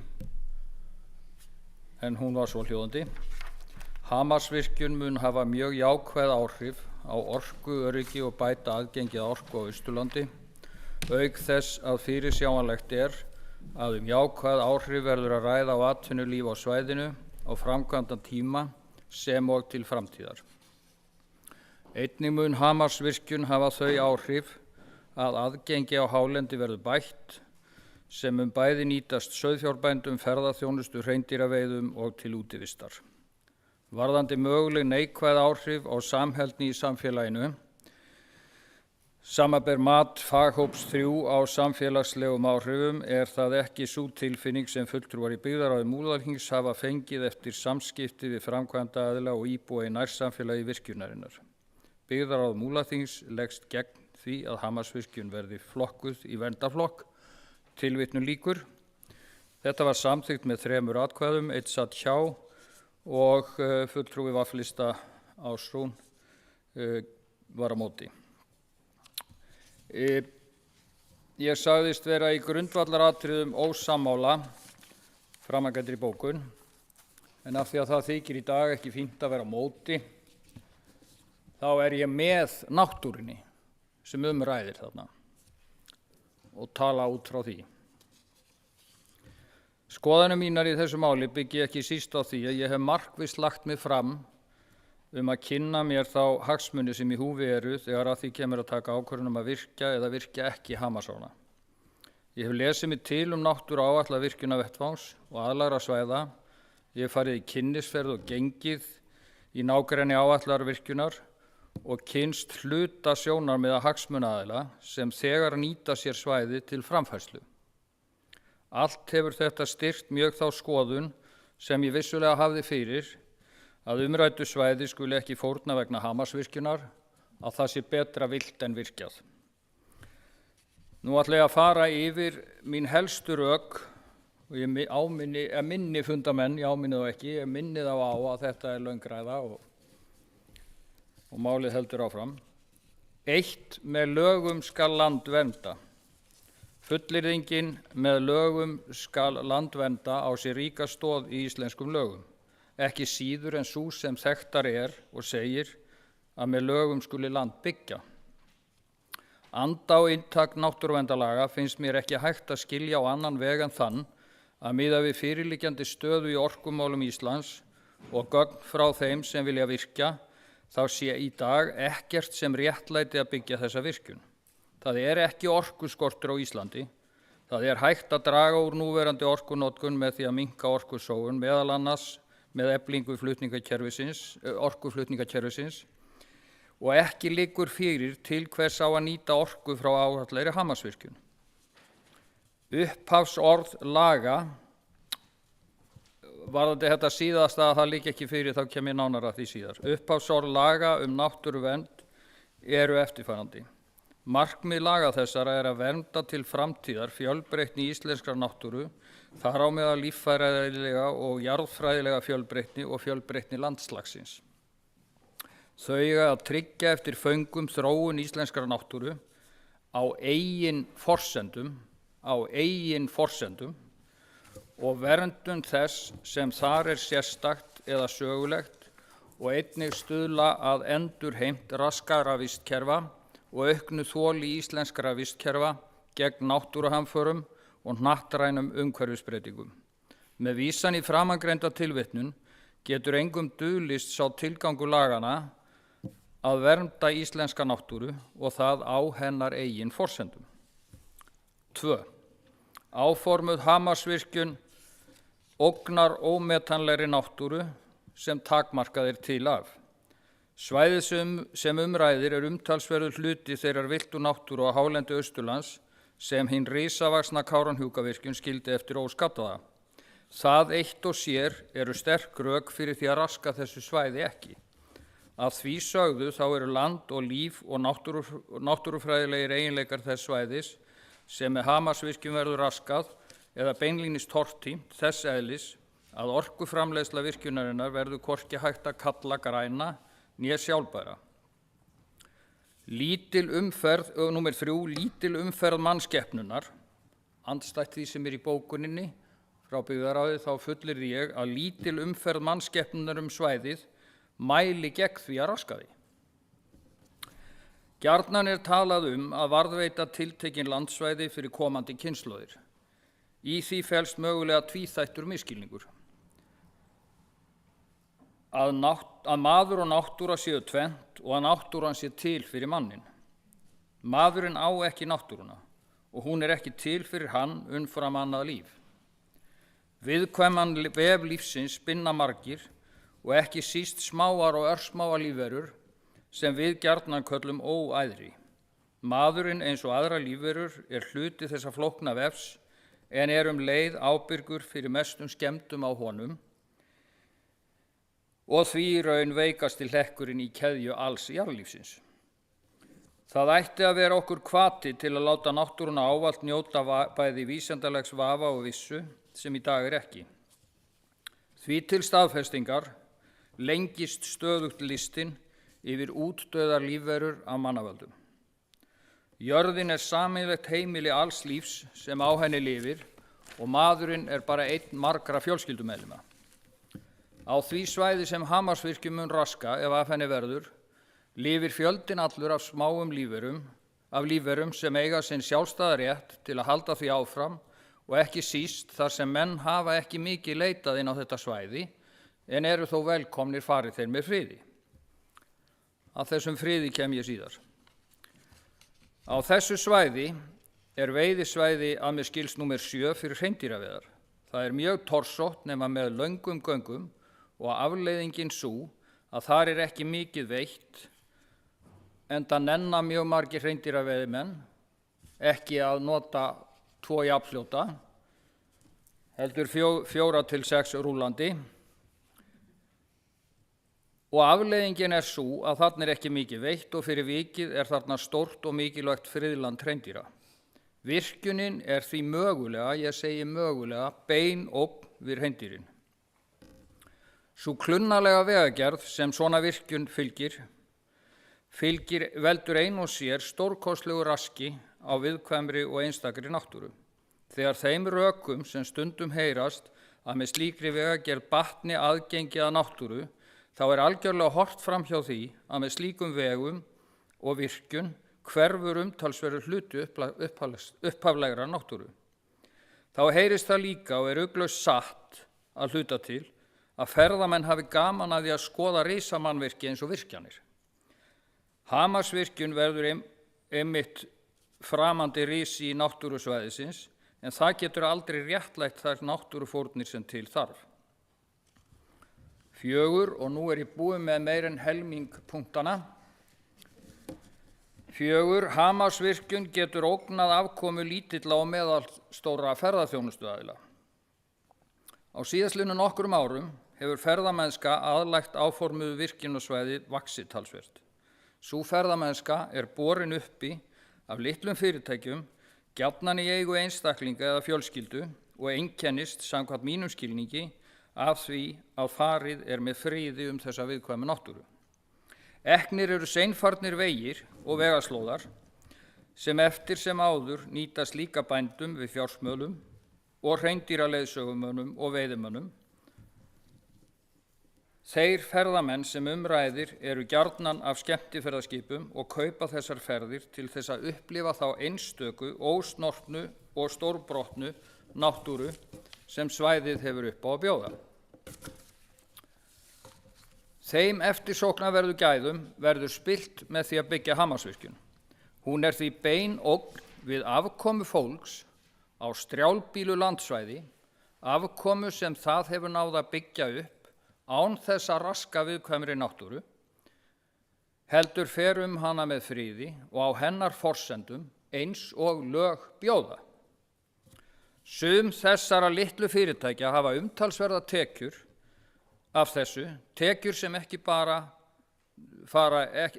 ekki bara þeirra, heldur líka þeirra einstaklinga sem þau fá til liðs við sig, ekki síst bílstjóra og leiðsögumenn. Númer 5. Náttúran ósnortin á sinn þátt í einni heilsu, eða One Health eins og það kallast, einni heilsu jarðar og alls lífs á jörðinni. Víðerni sem eru ósnortin eru mikilvægur hluti af náttúruarfi íslenskrar þjóðar.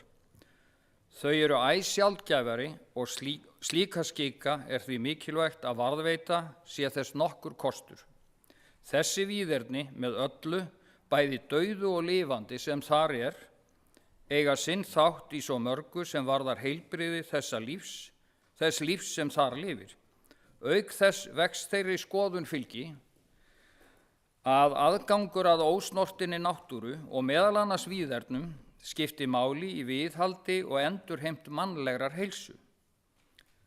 Þetta tengist og ásamt mörgu öðru hluti þess sem liggur að baki hugtakinu One Health eða ein heilsa sem tiltölulega nýtt. Það felur í sér samþætta og sameinandi nálgun með það að markmiði að hámarka heilsu fólks, dýra, plantna og vistkerfa, það alls lífs á jörðinni og leið sjálfrar jarðarinnar. Og númer 6, og það síðasti punkturinn, að friða eða fórna. Náttúran og víðernin sem Hamarsvirkjun ógnar eru hluti þess mikla lands sem íslenskir bændur hafa nýtt og gætt í aldir. Þau eru úr alfara leið, vettvangur löngu liðinna svaðilfara, harma, heppni, endurfunda og þess að fátt segir af einum. Þessi saga að hluta til skráð á letur og að hluta í landið sjálft í formi örnefna, stíga og fleira. Náttúran undirstaða og umgjörð samfélagsins sem við byggjum og hana eigum við að umgangast af virðingu og tilfinningum fremur en gróðavan. Gróðanum líka oftast ætlað að rata í vasa fárra og þar Hamarsvirkjun engin undantekning.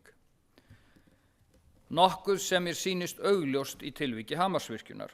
Hófstillt nýting náttúruauðlinda og umhverfisvernd eru mannúðarstefna sem stuðlar að aukinni velsæld og lýðheilsu til framtíðar. Náttúran líka menningarlandslag.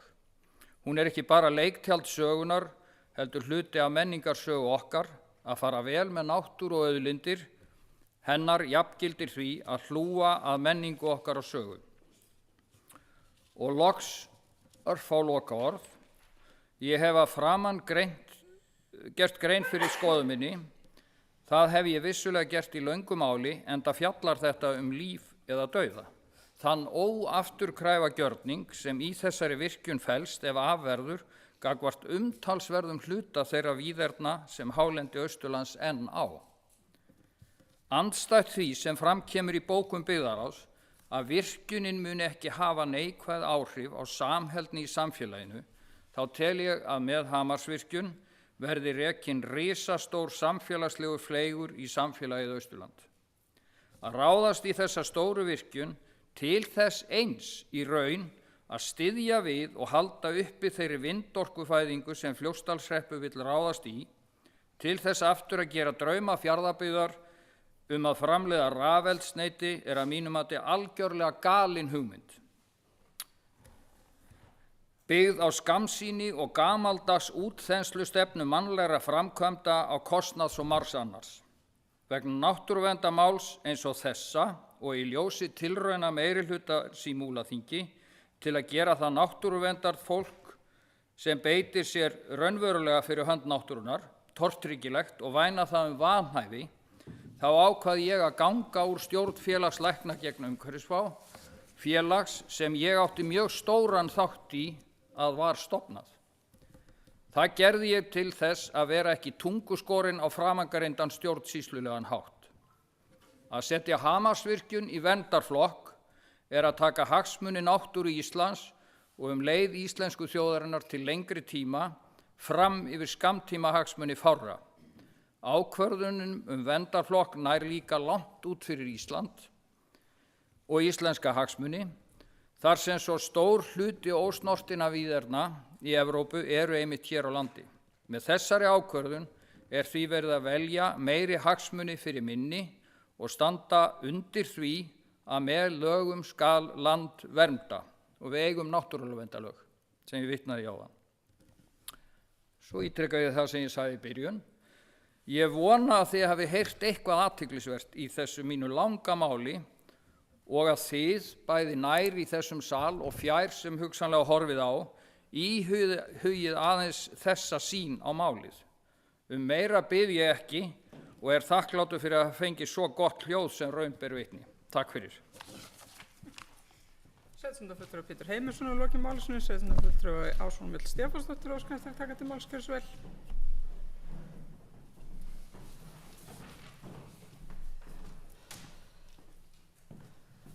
Já, frú forseti og annað gott fundarfólk. Ég hef einsett mér að tala helmingi lengur en sveitarstjórnarfulltrúi Pétur Heimisson sama mál. Nei, þetta fjallar sömu fundagerð. Fundagerð byggðarráðs Múlaþings 120, liður 14, sami liður, og það svo sem litlu sem engu við umfjöllun sveitarstjórnarfulltrúa Péturs Heimissonar að bæta. En ég vil þó koma hér upp og taka heilshugar undir allt sem framkom í máli hans og fagna ákvörðun þess efnis að setja Hamarsvirkjun í verndarflokk. Ég tel hana afar skynsamlega mörgum ástæðum og meðal þeirra verðmæti landsins sem ræðir hvað náttúru varðar. Lítið sem ekkert eftir á ósnortnum víðernum í landshlutanum og nú þegar hefur fjölmörgum svæðum verið raskað með óafturkarfum afleiðingum allt í kring, bæði á náttúru og samfélag. Framkvæmdir sem þessar, þar sem íbúar eru ósammála, geta klofið samfélag algjörlega og skilið eftir í sárum, rétt eins og gerðist við Kárahnjúkadeiluna forðum. Þar að auki ríkir ekki orkuskortur á Íslandi, hvað þá í landshlutunum, og tel ég því ekki réttlætanlegt með neinu móti að virkja þessa náttúruperlu.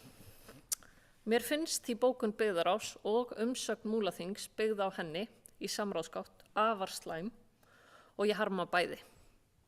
Það afar sorglegt að mínu mati að byggðarráð Múlaþings, þó ekki einróma, rétt eins og framkom í máli sveitarstjórnarfulltrúa Péturs Heimissonar, leggist gegn því að Hamarsvirkjun verði flokkuð í verndarflokk. Það ámælisvert að sveitarfélög á Austurlandi vilji í raun fórna restina af hraunasvæðinu fyrir erlend orkufyrirtæki sem, eftir ég segi best skil, hyggur þar að auki á að selja orkuna öðru erlendu orkufyrirtæki sem fóðra á efnaverksmiðju sem spákaupmenn hafa sett á dagskrá í tilraunaskyni við þróun rafeldsneytis. Ég get því ekki séð að rök Múlaþings að virkjunin hafi mjög jákvæð áhrif á orkuöryggi standist. Auk þess kemur fram í umsögninni að það sé ekki sú tilfinning sem fulltrúar í byggðarráði Múlaþings hafa fengið eftir samskipti við framkvæmda aðila og íbúa í nærsamfélagi virkjunar, að virkjunin hafi mögulega neikvæð áhrif á samheldni í samfélaginu, líkt og faghópur 3 kemst að niðurstöðu Það finnst mér mjög skrítið. Ekki meira þetta í bili. Takk. Þá hefur Ásrún Vill Stefánsdóttir lokið máli, sem fleiri sem vilja taka til máls. Við erum í, Berglind Harpa Svavarsdóttir, sveitarstjórnarfulltrúi, gjörðu svo vel.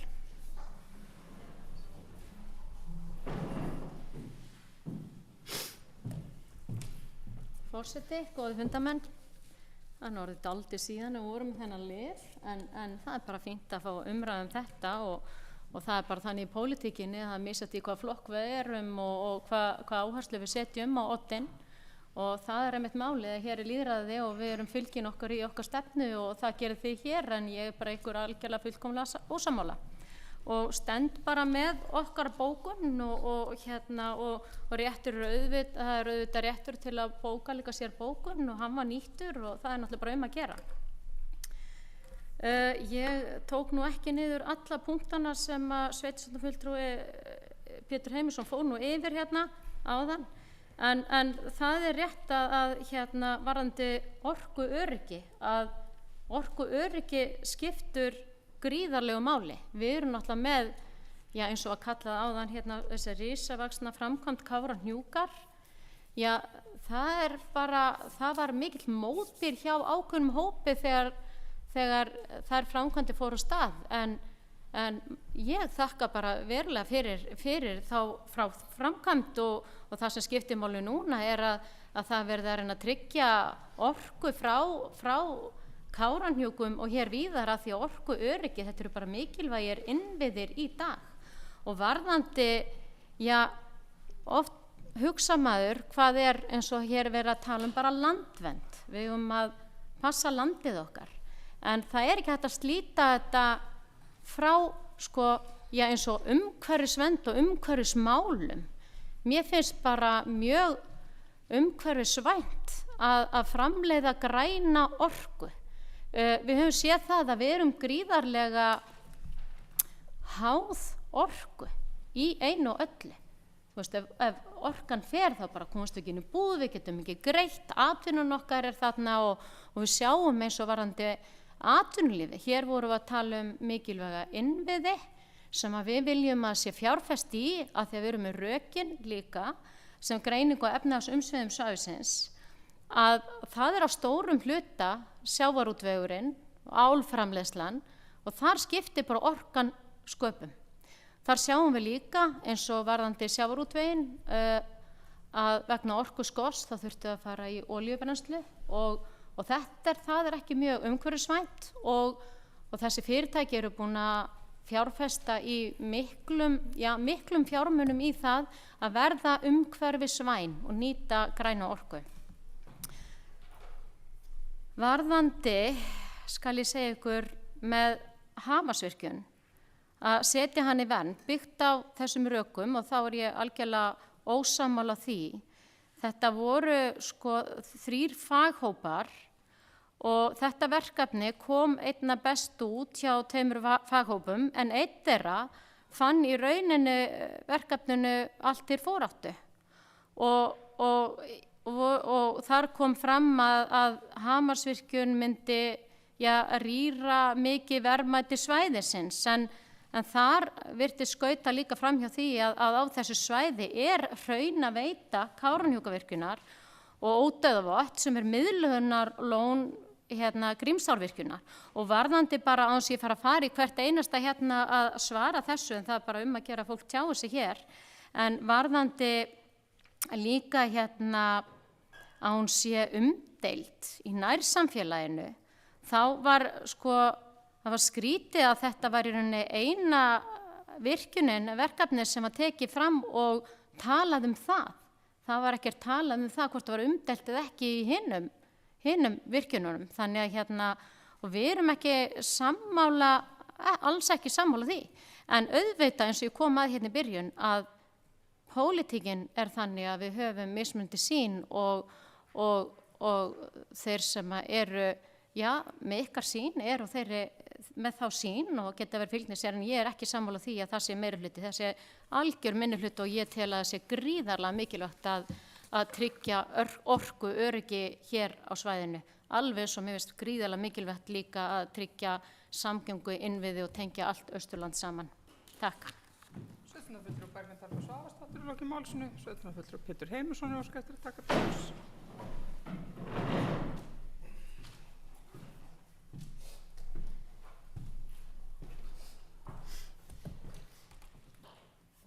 Ég nú ekki að biðjast fyrir. Frú forseti, fundafólk gott. Afgangsorka var hér nefnd af sveitarstjórnarfulltrúi Berglindi Hörpu Svavarsdóttur.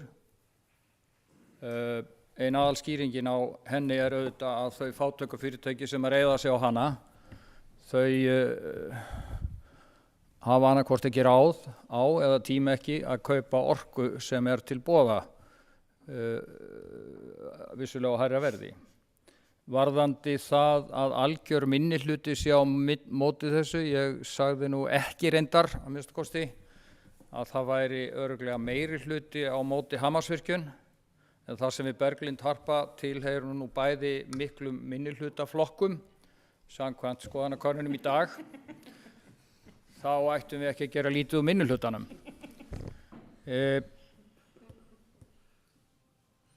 Varðandi það að ég sagði og var þar ósammála bókun byggðaráðs og sagði eitthvað á þá leið að þetta myndi reka samfélagslegan fleyg í Austurland, þá vill það nú svo skemmtilega til að á árdögum þessa verkefnis og meðal þáverandi sveitarstjórnarfulltrúa, meðal annars í einhverju sem ég veit ekki hvað hét þá, Fljótsdals hérað líklega, en líka suður í Djúpavogshreppi, þá voru það bara allnokkrir sveitarstjórnarfulltrúar þess tíma sem nákvæmlega höfðu orð á þessu. Það til í skýrslu sem ég þori ekki að vitna í af því ég er ekki alveg viss með nafnið á henni.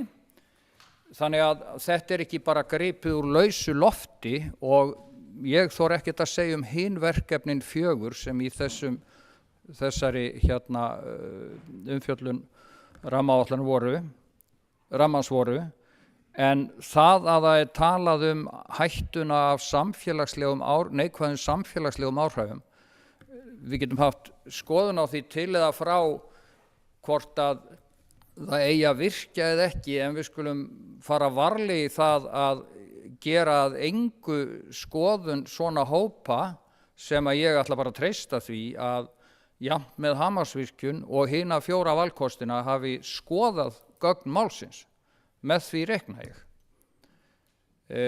Þannig að, en á endanum ég auðvitað sammála því og það það sem svo mikilvægt að geta bara tekist á þetta og rætt þetta fram og tilbaka, en fyrst og fremst þá það þannig í mínum huga að náttúran ekki bara umgjörð, heldur líka upphaf allrar okkar velsældar. Hún öll sprottin á endanum úr náttúrunni.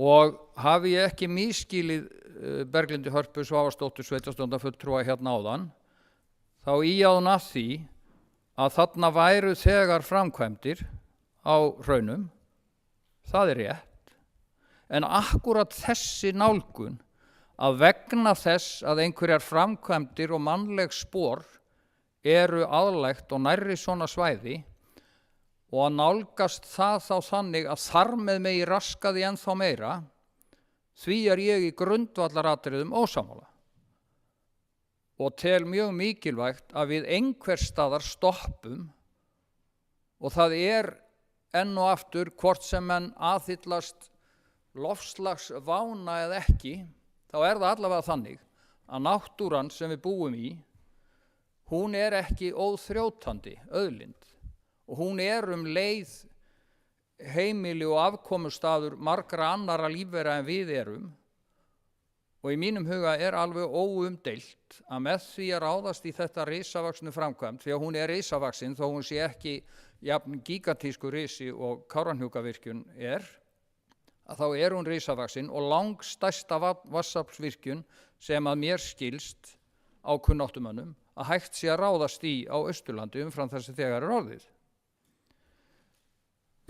Og ég ítreka hvert orð af þeim 6 sem ég fór hér vandlega í gegn áðan alveg til í að rifja þá upp aftur ef að fólk óskar eftir, en mér finnst þetta fjalla það númer 1, 2 og 3 ekki endilega að vera á móti Hamarsvirkjun sem slíkri, heldur að vera með náttúrunni sem slíkri vegna þess að hún takmörkuð gæði og með Kárahnjúkavirkjun á sínu tíma, hvort sem við vorum með henni eða á móti, það hluta fortíð, þá það þannig að með henni var gengið alveg gríðarlega á það sem heitir ósnortiland eða lítt snortiland og ég held með vísan í það sem ég sagði hér áðan að það sé hugtak sem að nota meira, lítt snortiland, vegna þess að þessi rök sem að ég gerði grein fyrir hér áðan að eitthvað sem eitthvað aðeins byrjað að káfa í, það megi hvort sem fórna því bara enn meira á næsta nágrenni af því að það eitthvað byrjað að káfa á því. Þeim ég algjörlega ósammála og með náttúrunni stend ég í þessu og hvet sem allra flest nær í salnum og fjær sem til mín heyra að láta í sér heyra þetta mál. Það umsagnarfrestur þetta mál enn í samráðsgátt alveg til 20. og 7. september, ef ég man rétt, og ég hvet fólk vissulega hverjar skoðunar sem það vegna þess að það mikilvægt að fá fram allar skoðanir, en auðvitað hvet ég þau sérstaklega sem mér sammála að láta í sér heyra og skráða inn á samráðsgáttina, og fyrr betra en seinna í þeim efnum. Takk. Sveitarstjórnarfulltrúi Pétur Heimisson lokið málsinu, það komin löng röð. Næst Hildur Þórisdóttir, sveitarstjórnarfulltrúi, gjörðu svo vel. Eftir henni kemur Einar Freyr Guðmundsson og eftir honum kemur Ásrún Mjöll Stefánsdóttir. Já, forseti og ágætu fundamenn. Kannski bara byrja að þakka Pétri fyrir sína ræðu. Það var mjög mannbætandi og skemmtilegt að hlusta á hana. Við fáum kannski upprifjun á hverjum einasta sveitarstjórnarfundi. Nú ætla ég að fara yfir þessi drög að flokkun virkjunarkostana sem gerða tillögu verkefnastjórnar 5. áfanga. Hamarsvirkjun. Hamar sá á upptök sín í Smávötnum og Tjörnum á sviðin Hornahraunum í efstu drögum Hamarsdals. Gert ráð fyrir miðlun í Hamarsvatni sem myndi stækka úr 1 kílómetra í 3. 3 hliðarám yrði veitt inn í aðrennslisgöng að stöðvarhúsi sem yrði byggt inn í fjalli. Svæðið Hamarsfjörður Hraun fékk hæstu heildareinkunn fyrir verðmæti hjá faghópi 1.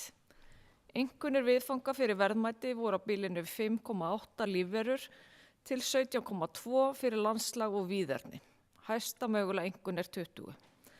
En hæsta einkunnin fyrir undir viðföng voru 15,8 fyrir vatnafar og 18,6 fyrir víðerni. Einkunnir fyrir áhrif á viðföng á bilinu 2,8 fyrir lífverur og upp í 13,8 fyrir landslag og víðerni. Hæstu áhrifengunir fyrir einstöku undir viðföng 14,4 fyrir vatnafar og 18,6 fyrir víðerni. Virkjunin hefur áhrifengunina 2,8 hjá faghópi 2 vegna ferðaþjónustu, 2 vegna landbúnaðar og 4 vegna veiði. Faghópur 3 telur virkjunina hafa nokkuð jákvæð áhrif á orkuöryggi og jafnt aðgengi á orku, en telur hún hafi nokkuð neikvæð áhrif á samheldni samfélags. Virkjunin hagkvæm samkvæmt mati faghóps 4. Hátt mat á verðmæti náttúruminja og mikil áhrif á þau verðmæti eru mikilvægur þáttur í mati á virkjunarkostum og rökstuðningur fyrir flokkunar hans. Greining faghóps 1 bendir til mikilla verðmæta á matsvæðinu, Hamarsfjörður Hraun, og áhrifa á Hamarsvirkjun sér í lagi í tilfelli jarðminja, vatnafars, landslags og víðerna. Niðurstaða verkefnastjórnar verndarflokkur. Helstu rök, hátt verðmætamat og mikil áhrif í mati faghóps 1 á náttúru svæðisins. Nú bara rak mig í rogastans þegar að þetta mál lá fyrir fundi byggðarráðs, þar sem að sveitarfélög á Austurlandi að leggjast gegn þessari vinnu faghóps og telja sig vita betur.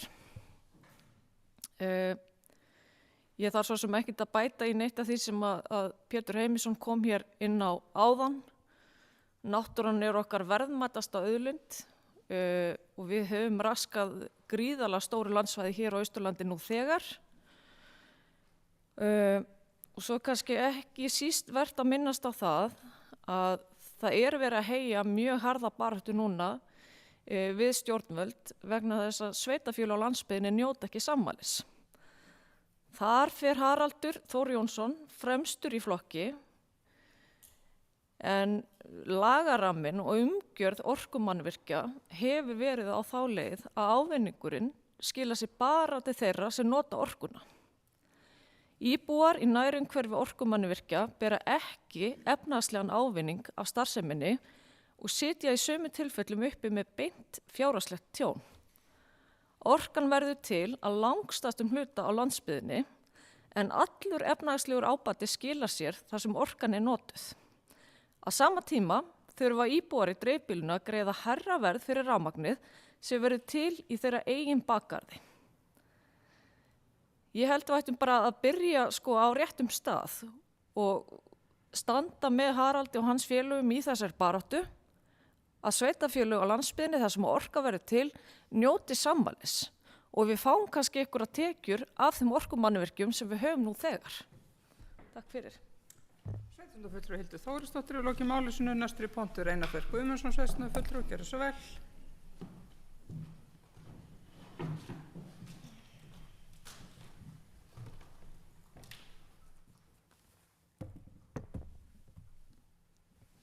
Virðulegi forseti, góðu fundamenn. Ég kem hér upp í tilefni á ræðu sveitarstjórnarfulltrúa Péturs Heimissonar, svona upphálega, en svo hefur þetta nú aðeins svona tekt úr sér þessi umræða undir þá lið 14 í 120. fundargerð Byggðarráðs Múlaþings. Á sama hátt og sveitarstjórnarfulltrúi lýsir sig í grundvallaratriðum ósammála bókun Byggðarráðs, þá fann ég mig knúinn til að koma hér upp og lýsa því yfir að ég er í grundvallaratriðum ósammála afstöðu hans til málsins og sammála bókun meirihluta Byggðarráðs. Þetta segi ég þó með þeim fyrirvara að þrátt fyrir það þá tel ég mig líka vera með náttúrunni í liði og ekki á mótinni, alls ekki. Það er yfirvofandi orkuskortur í landinu og ef við ætlum að ná okkar skuldbindingum í loftslagsmálum og halda áfram að byggja upp öflugt atvinnulíf þá verðum við að búa til meiri orku til að þurfa ekki að notast við innflutta orkugjafa. Óháð loftslagsvinklinum þá er meira að segja mjög hagkvæm stefna að auka hlutdeild innlendra orkugjafa eftir fremsta megni til að þurfa ekki að treysta á innflutta orkugjafa á borð við olíu, sem kostar okkur óhemju mikinn gjaldeyri á ári hverju. Að þessu sögðu þá ger ég ekki lítið úr gagnrýni á umræddan virkjunarkost, en eins og lífið allt þá snýst þetta ákveðið hagsmunamat og ég tel að kostir þessari virkjunar, umræddrar virkjunar, vegi upp gallana og sé þess vegna réttlætanleg. En þar sem ég einsetti mér að tala ekki eins lengi og sveitarstjórnarfulltrúi Pétur Heimisson, þá hyggst ég ekki útlista afstöðu mína í lengra máli en enda á ítreka stuðningum minn við bókun meirihluta Byggðarráðs. Takk fyrir.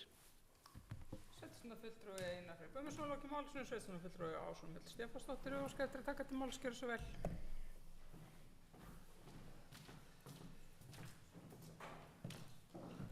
Já, frú forseti og gott fundarfólk. Ég kem upp til stuttra andsvara eftir mál sveitarstjórnarfulltrúa Berglindar Hörpu.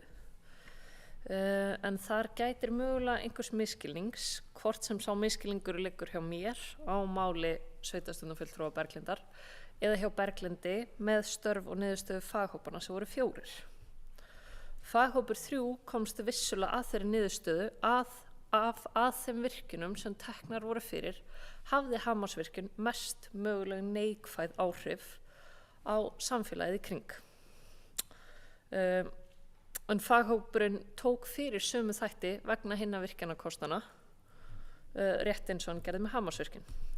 Faghópur 1 taldi Hamarsvirkjun hafa mest möguleg áhrif á náttúru og menningarminjar af öllum virkjanakostunum og faghópur 2 taldi Hamarsvirkjun hafa mest áhrif á aðra hagsmuni af öllum virkjanakostunum.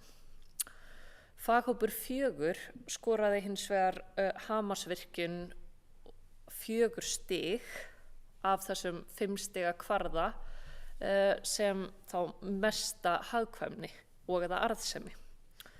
Það var aðeins ein virkjun sem skoraði hærra í arðsemi og hagkvæmni. Þannig að 3 af þessum 4 faghópum komust að þeirri niðurstöðu að Hamarsvirkjun skoraði neikvæðast hvað varðar þessa fyrstu 3 þætti. Og ég held að það sé mjög mikilvægt að það komi fram í þessari umræðu.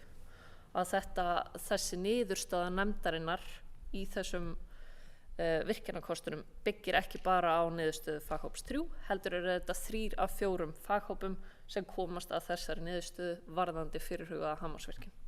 Takk. Sveitarstjórnarfulltrúi Ásrún Hildur Stefánsdóttir í loki máli sinu. Ég er ekki með lengri mælendaskrá, einhverju sem vilja.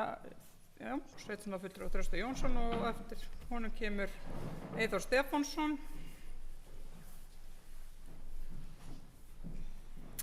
Ég vil minna á að við erum undir fundargerðum Byggðarráðs að þið viljið fjalla ykkur önnur málefni hér að koma fram að taka fram í hvaða fundargerð og liðnúmerið þið eruð.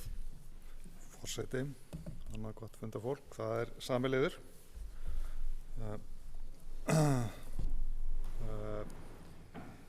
Það var mikil og góð ræða hjá sveitarstjórnarfulltrúa Eymi Péturssyni áðan.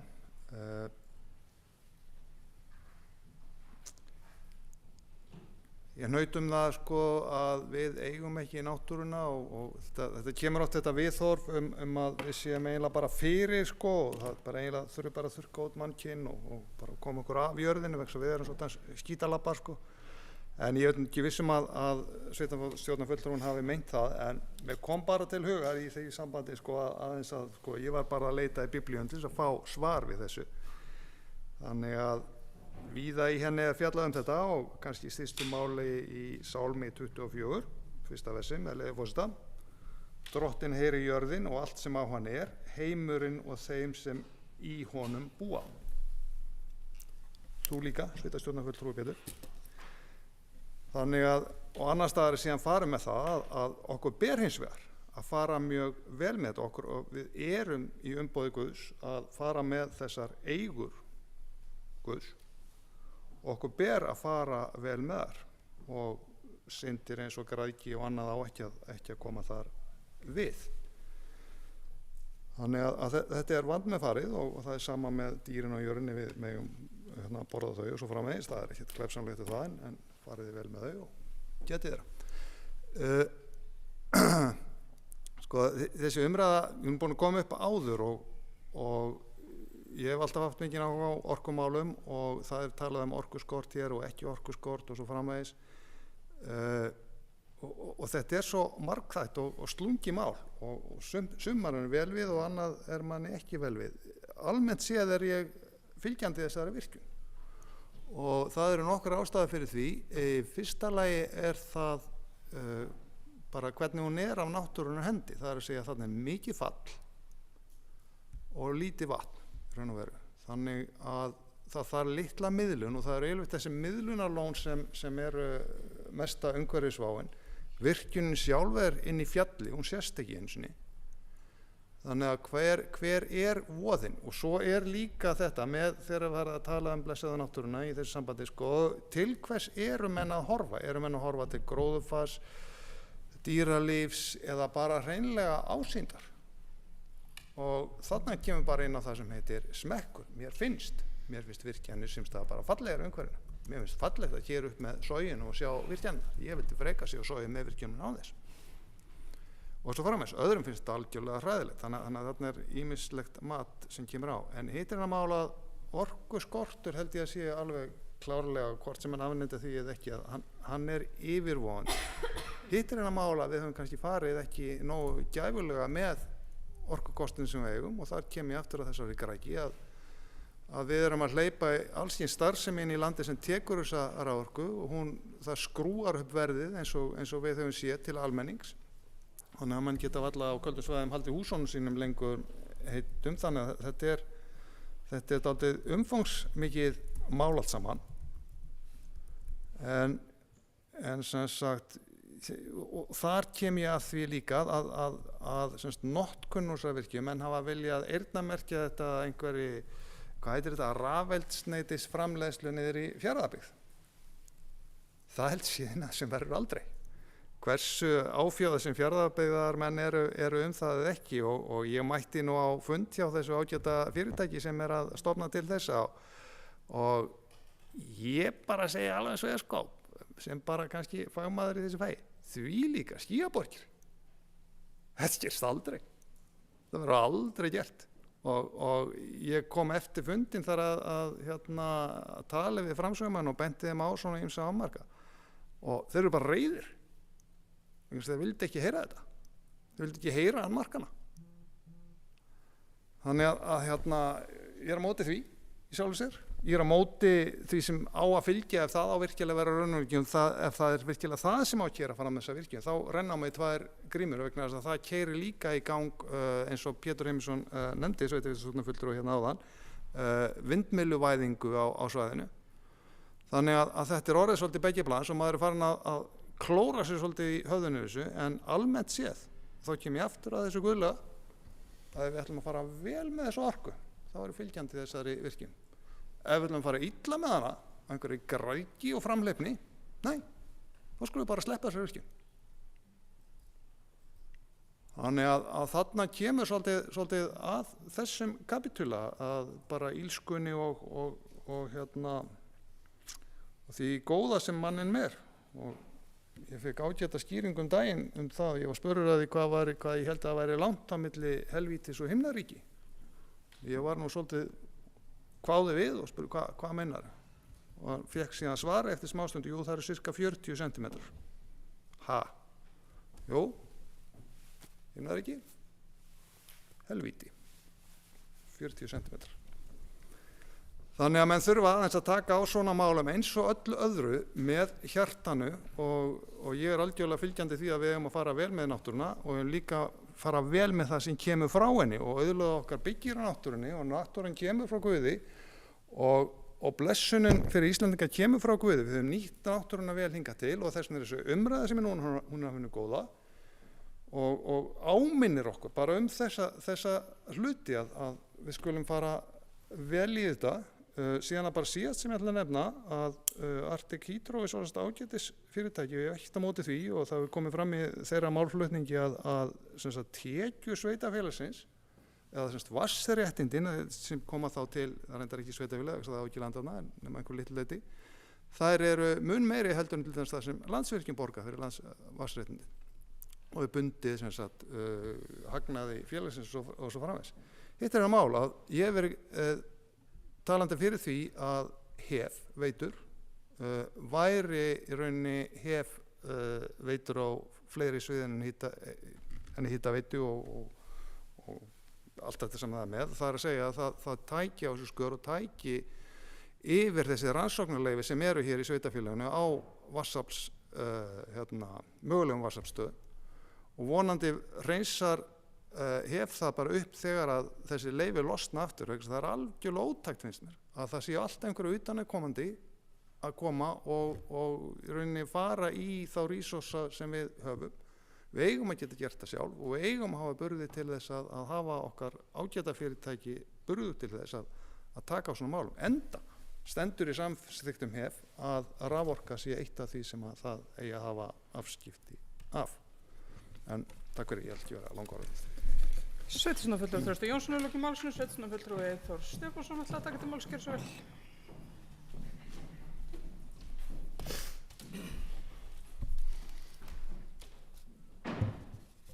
Já, frú forseti og annað fólk. Mér langaði aðeins að koma inn á þetta sama mál. Hvað mér finnst þetta mál. Ég er í sjálfu sér ekkert harkalega á móti Hamarsvirkjun sem slíkri, eða bara hún virðist vera praktísk virkjun, henduleg til þess að búa til orku. Hins vegar það sem að hefur svona aðeins stuðað mig og sýnir kannski bara hvað þessi plön með rammaáætlun hefur mistekist til þess að búa til þessa sátt sem átti að verða með því verklagi. Fullkomlega mistekist, og þetta tekur endalausan tíma allir rammarnir, og ég upplifði það bara þannig að ég tek undir með Berglindi, ég upplifði að það væri ákveðið misræmi hvernig menn væri að bera saman kosti, og þetta væri klofið samfélag, myndi kljúfa samfélagið. Ok, kannski gera það, en í þau skipti sem ég tala við bjúgbóksbóa þetta, það er nær undantekningarlaust sömu svörin, bara þetta hefur ekkert verið í umræðu hjá okkur. Þannig að, og fyrir viki þá upplifi ég með réttið að röngu að þarna eru bara einhverjir sérfræðingar að sunnan að segja okkur hvernig þetta eigi að vera, og það fer alltaf frekar illa í mig. En svo það sem að sveitarstjórnarfulltrúi Þröstur Jónsson kom inn á rétt í lok ræðu sinnar, það kom aðeins inn á það sem ég langaði aðeins að ræða, varðandi svona orkumál almennt. Það sem ég mjög hugsi yfir í orkumálum, það er verið að tala um endalausan orkuskort, og það þarf að virkja. Ok, en þessi orkuskortur, það liggur alveg ljóst fyrir allavega eins og það blasir við mér, að einkaaðilar munu ekki leysa þennan orkuskort, vegna þess að það er engin einkaaðili að fara í einhverja framkvæmd, hvort það er Hamarsvirkjun eða vindmylla eða hvað það heitir, öðru sem að vera með fasta kaupendur að orkunni sem þeir búa til. Og ég held að það sé nú komin einhvers konar, nú ég ekki sérfræðingur efnið, en ef ég skil rétt þá það komin ákveðna reglur að þau þurfa að selja hæstbjóðanda. Og hverjir eru hæstbjóðandur? Já, það eru rafmyntagröfturinn og mann ekki orðið yfir þetta, og það allt saman. Og sko, þannig að það sem gerist bara bæta kannski við okkur rafgreftri, eða eins og í þessu tilfelli efnaverksmiðju á Reyðarfirði, eða þar sem Íslendingar eru að velja rafmagnsbílinn, þá ætlum við að fara að framleiða rafmagnseldsneyti á Reyðarfirði. Þannig að ég er svona bæði sammála og ósammála þessari bókun byggðaráðs. Og mér finnst rosalega sérstakt líka svona í allri umræðu auðlindir Íslendinga að það er nú sérstaklega þegar ég horfi mér svona hægra megin við mig í pólitík, að sko það er allt í lagi að útlendingar komi og fjárfesti í fjörðunum okkar í eldi eða fjárfesti í vindmyllum í vindinum okkar eða í virkjunum fyrir vatnsauðlindin okkar. En íslenska fiskinn má sko engin veiða nema Íslendingar. Þetta hefur mér alltaf fundist frekar spaugilegt og skrítið hvernig menn rökstyðja það. Eða bara ég hef ekki heyrt neitt rökstyðja það, af hverju það er þannig. En það sem ég var að segja á þann varandi þetta að þegar einkaaðili byggir sér virkjun eða einhver býr til einhver orkuöflun og selur þetta allt saman til einhvers fasts kúnna, þá hefur það engin áhrif á sko hvort að bræðslurnar hafi aðgengi að afgangsorku til þess að fara hætta að bræða á dísel eða til húshitunar á köldusvæðum eða hvað það er. Þannig að mér finnst það bara þess vert að hafa í huga þegar við ræðum þetta. Ræðum orkumál. Takk. Sveitarstjórnarfulltrúi Eyþór Stefánsson hefur lokið máli sínu. Það eru Sára fáir eftir hér sem eftir að tjá sig, en Ívar Karl Hafliðason er næstur. Gjörðu svo vel.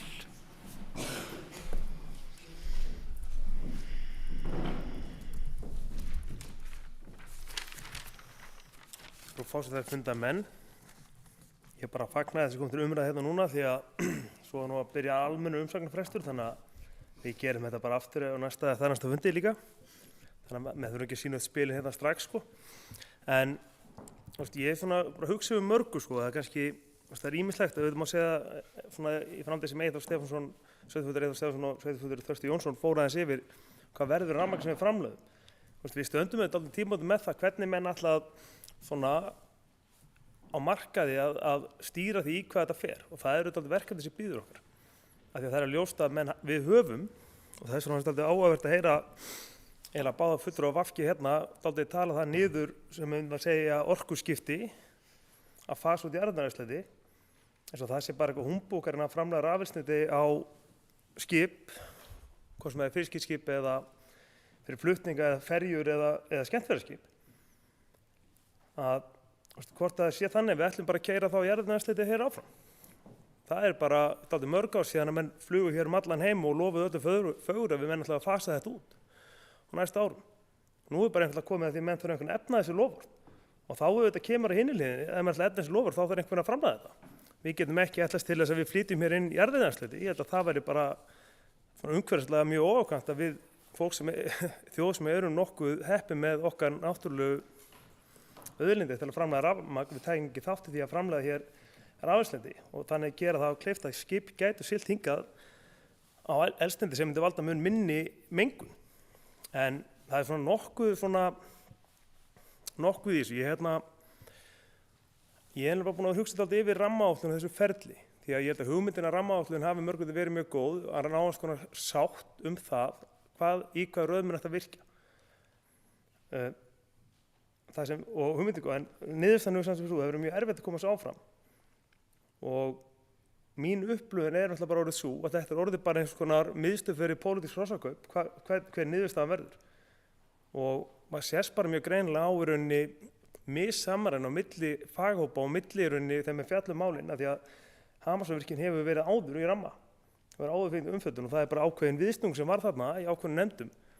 Segir mér að þetta snúist meira hverju sitja í nefndinni eða hvað menn að gera heldur en nokkuð tíma hvað menn að fjalla Því að hún var sett í bið og þá var hún mörkum að vera í framkvæmd eða bið og nú fer hún í vernd og það ræðst bara á því hverju sitja í hópunum.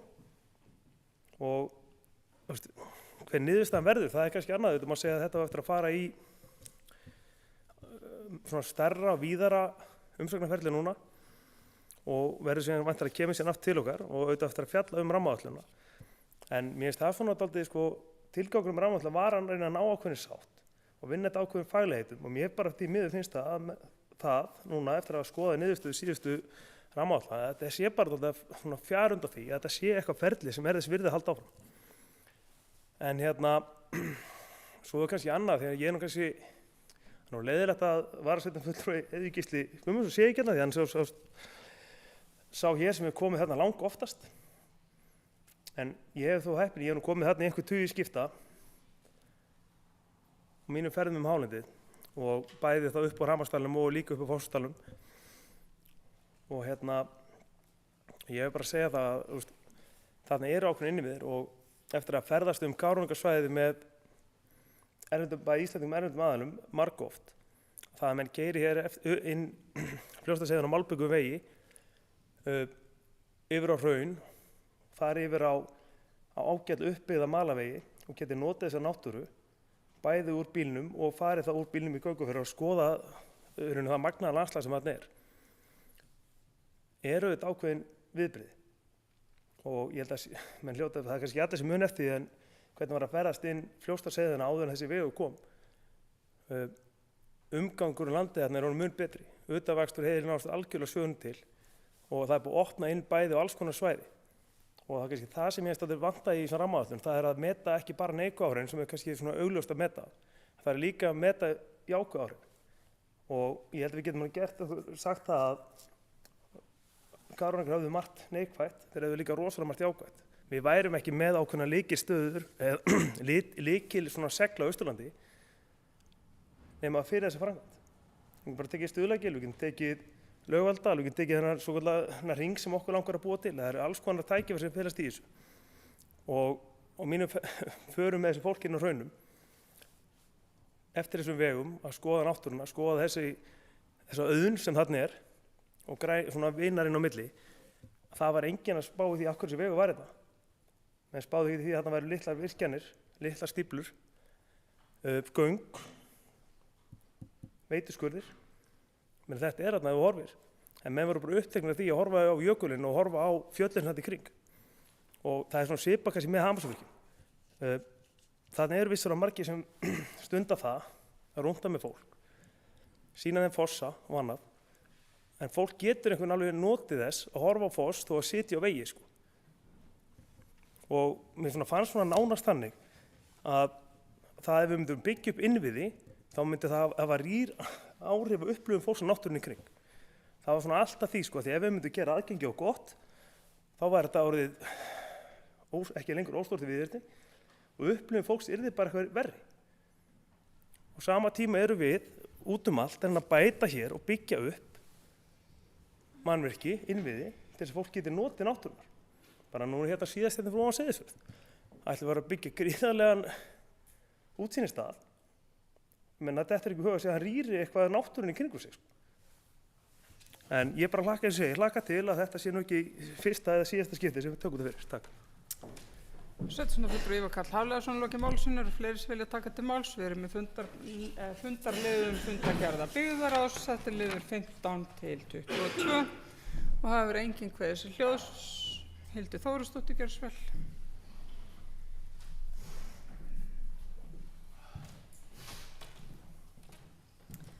Já, forseti og ágætu fundarmenn. Ég myndi allt hérna eftir því að ykkur hefði komið hér inn á að ferðamenn væri mögulega að koma til landsins til þess að skoða orku mannvirki. Ég ætla að draga þá fullyrðingu í efa þeir eru að koma hingað til þess að skoða íslenska náttúru. Og síðustu ár þá hafa ferðamenn verið helsta tekjulind stjórnvalda. Þetta hefur verið svona síldin síðustu ára.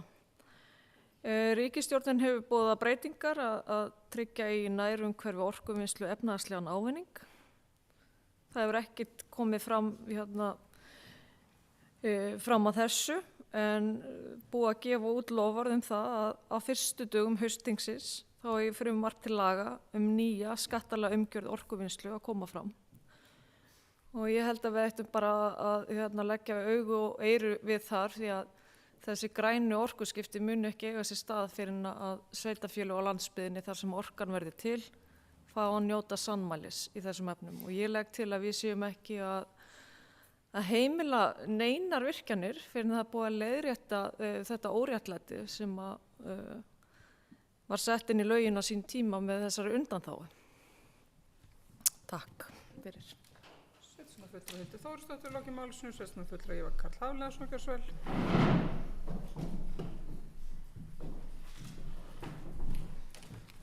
Frú forseti, ég ætla nú að held að þetta skipta lið.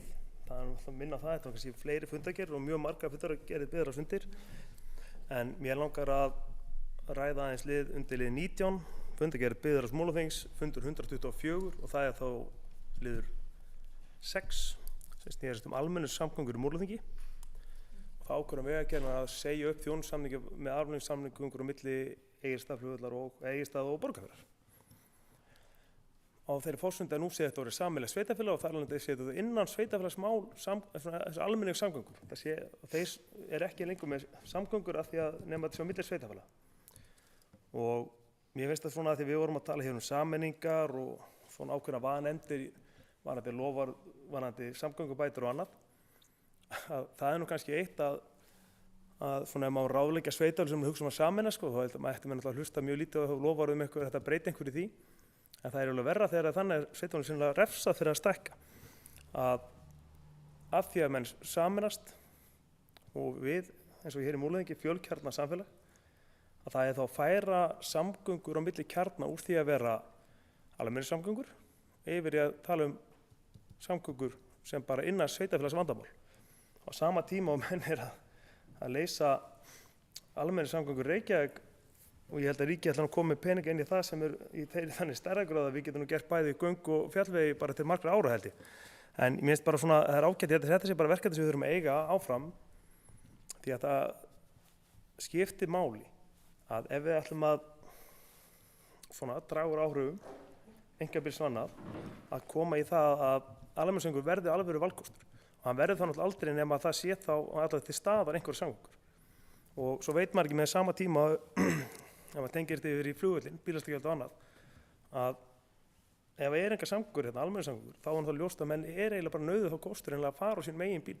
Menn geti ekki varla valið það að fara og skilja bílinn eftir. Og svo vildi ég bara, svona, ég er nú bara komin upp að tala lið 22, fundargerð byggðar á fundi 127 og það er liður 2, miðbærinn Egilsstöðum. Það er svona tengist í að Landsdorpi fann sér nýtt húsnæði og flutti og hélt glæsilegt opnunarpartí fyrir nokkru dögum og það er búin að losa lóð sem hefur staðið uppbygging miðbæns fyrir þrifum og sem er okkur fagna efni og það verið spennandi að fara að stað með það verkefni að kynna miðbæn og þá þau tækjum sem þær eru fyrir bara áhugasum og ég vona bara að veturinn nýtist okkur vel í það og með heppni verið komið hérna alvöru áhugi næsta vor. Takk. Sveitarstjórnarfulltrúi Ívar Karl Hafliðason hefur lokið máli sínu, fleiri sem vilja taka til máls undir þessum liðum. Svo er ekki og þá teljast þeir hér lagðir fram til kynningar. Við erum þá komin í liði 23, 24 og 25. Hér er að ræða fundargerðir umhverfis- og framkvæmdaráðs Múlaþings númer 123, 124 og 125. Og jafna mælendaskrá, einhverju vilja tjá sig það. Sveitarstjórnarfulltrúi Þröstur Jónsson, gjörðu svo vel.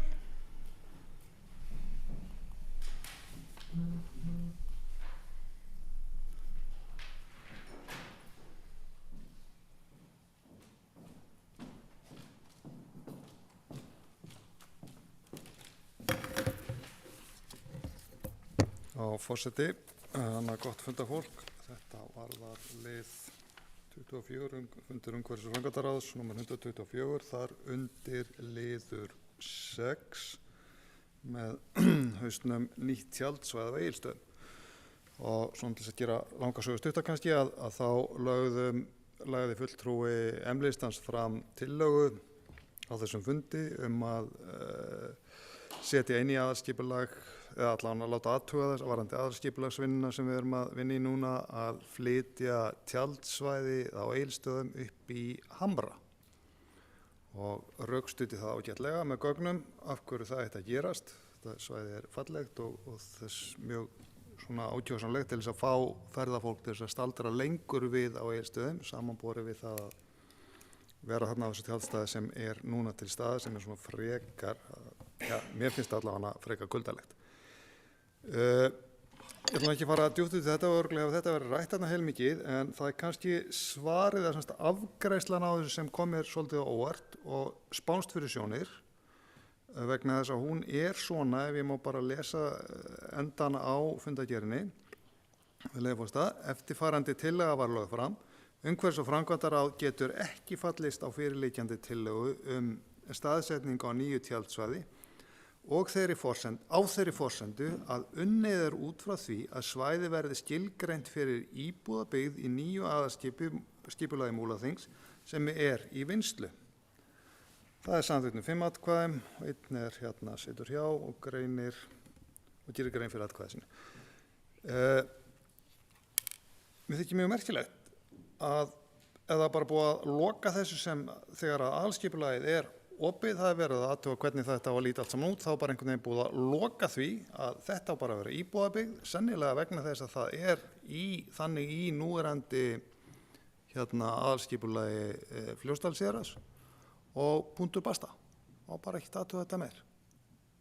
Má ekki nefna þetta og bara einhverju sérfræðingur í sunnan þeir bara taka þetta og klára þetta rétt eins og við látum Vegagerðina klára þetta leiðaval frá Fjarðargöngum og við bara förum með rakabjarna handina á þetta og athugum þetta ekki eins og. Ég bara spyr hvað hafa margir gerst í göngutúr þarna upp í Hamran og tíkt á hvernig þetta svæði lítur út.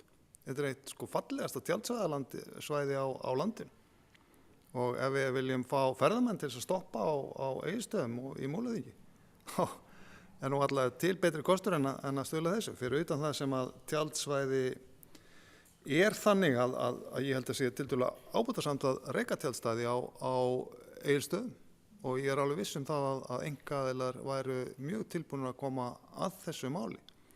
Þess vegna spyr ég og það eiginlega bara fyrirspurn til forseta umhverfis- og framkvæmdaráðs sem situr hérna af hverju málið afgreitt svona bara án frekari athuganar. Af hverju sjá mér virkilega fyrir sig íbúðabyggð þarna svona hátt uppi. Ég ekki alveg að segja þetta og þetta rökstutt mjög vel af hverju þetta á að vera tjaldsvæði. Það auðvelt að koma að staði, það auðvelt að útbúta sem tjaldsvæði og þarna alveg óbóðslega hlýlegt og flott umhverfi fyrir tjaldsvæði, samanborið við tjaldsvæði sem við höfum núna. Þannig að hún kannski vildi aðeins útskýra þetta fyrir mig af hverju málið afgreitt svona. Sveitarstjórnarfulltrúi Þröstur Jónsson hefur lokið máli sínu. Ég ætla að biðja fyrsta forsetann að taka við stjórn fundarins sem forseti tek til máls og síðan hefur Ívar Karl Hafliðason óskað eftir að taka til máls.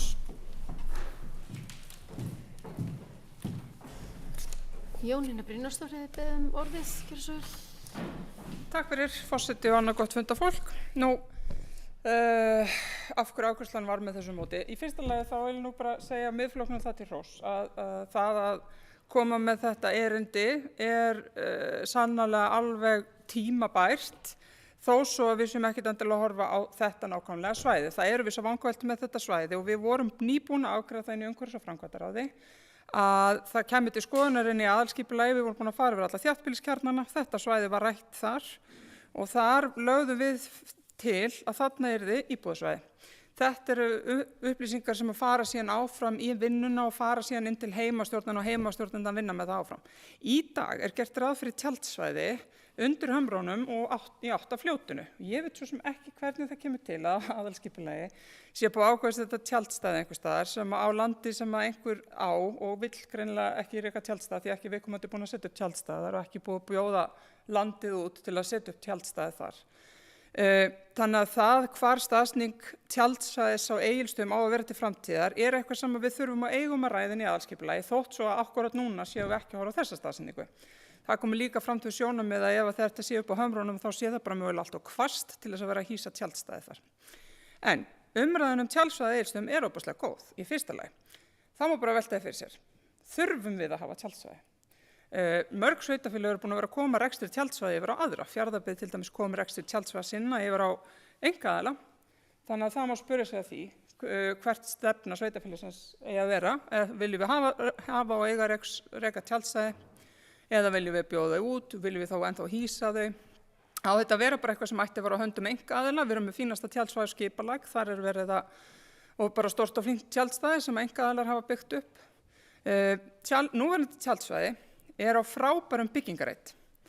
En það er kannski ekki víst að við þurfum á honum að halda, ég veit það ekki, fyrir en eftir kannski 15-35 ár, ég veit það ekki, eitthvað svoleiðis. Það er alveg hægt að hugsa sig að tjaldsvæði sé annars staðar en akkúrat í miðbænum og ég held að Hamrar og Akureyri hafi alveg sýnt okkur og kennt okkur það að góð tjaldsvæði þurfa ekkert endilega að haldast í hendur við nálægt við miðbæinn. Fólk fer alveg rosalega grimt á Hamra þrátt fyrir að það sé mjög langt niður í miðbæ Akureyrar þaðan.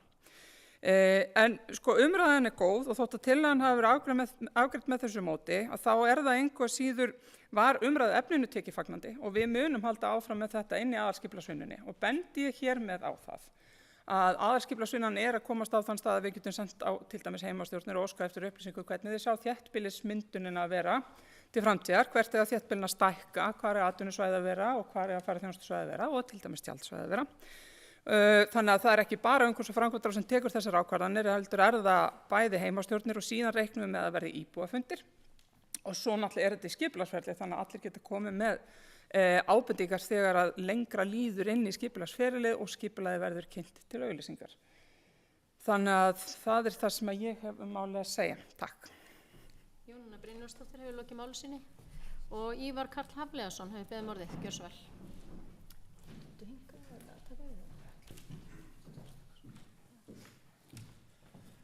Bara forseti, Jónasson kom inn á að sveipaða pælingur, ég ætla nú bara að koma með hérna og ég held að það er tímabært að við vitum að kannski tjaldstæðin stað sem er í dag og Egilsstöðum er víkjandi. Hvort það sé sveitarfélags að útbúa nýtt sko, það er kannski eitthvað sem við þurfum að ræða sko. Við hefum kannski ákveða hvar það getur mögulega verið. Mér gegnum tíðan hafa við líka hort á Selskóginn. Það er náttúrulega bara frábært svæði sem er lítið nýtt. Menna, svona, ég held að það sé bara kannski verkefni sem býður okkur að velta þessu fyrir okkur.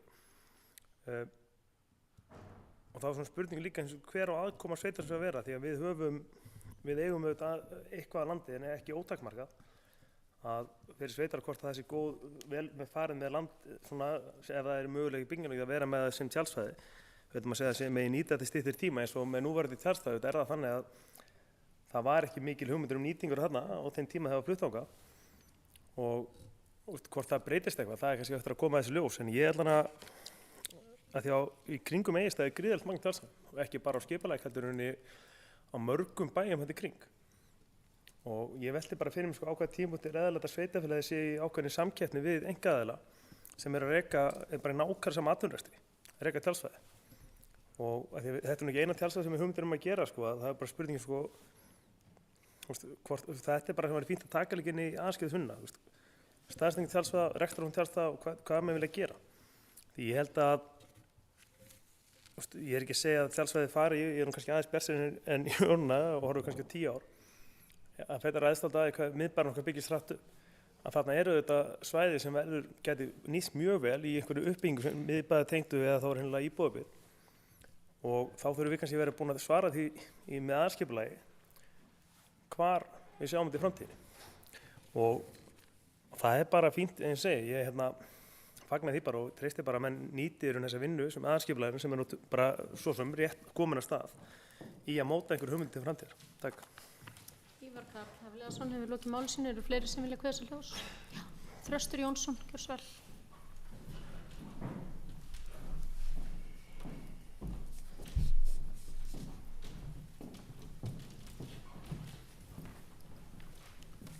Já, forseti, annað gott funda fólk. Ég klóra mig bara svolítið hausnum yfir bæði svari forseta og ræðu Ívars Karls Hafliðasonar sveitarstjórnarfulltrúa hérna áðan. Ég get ekki lesið hana út úr svari forseta hana frábær hugmynd en við bara höfnum henni. og svo fór hann að tala að þetta yrði tekið inn í aðalskipulagsvinnuna. Nei, tillögunni hafnað á fundinum. Það bara út. Það var aldrei tilstæð þarna. Ég gæti ekki skilið svarið öðruvísi nema ég hef misskilið eitthvað stórt. Þannig að síðan fóruð þau bæði og svolítið viðan völl og hvort þetta ætti að vera einkarekstri eða rekstri sveitarfélags. Tjaldstæð á Egilsstöðum ekki einu sinni í rekstri sveitarfélags, þetta boðið út og það einkaaðili að reka það. Og við erum að leggja þetta til sem skipulagsmál, ekki hver komið til með að reka þetta endilega. Ég nefndi það reyndar áðan að einkaaðilum gæti haft áhrif á því. Við erum bara að tala það, að þarna svona bara skipulagslega þá henti það að vera með tjaldsvæði þarna.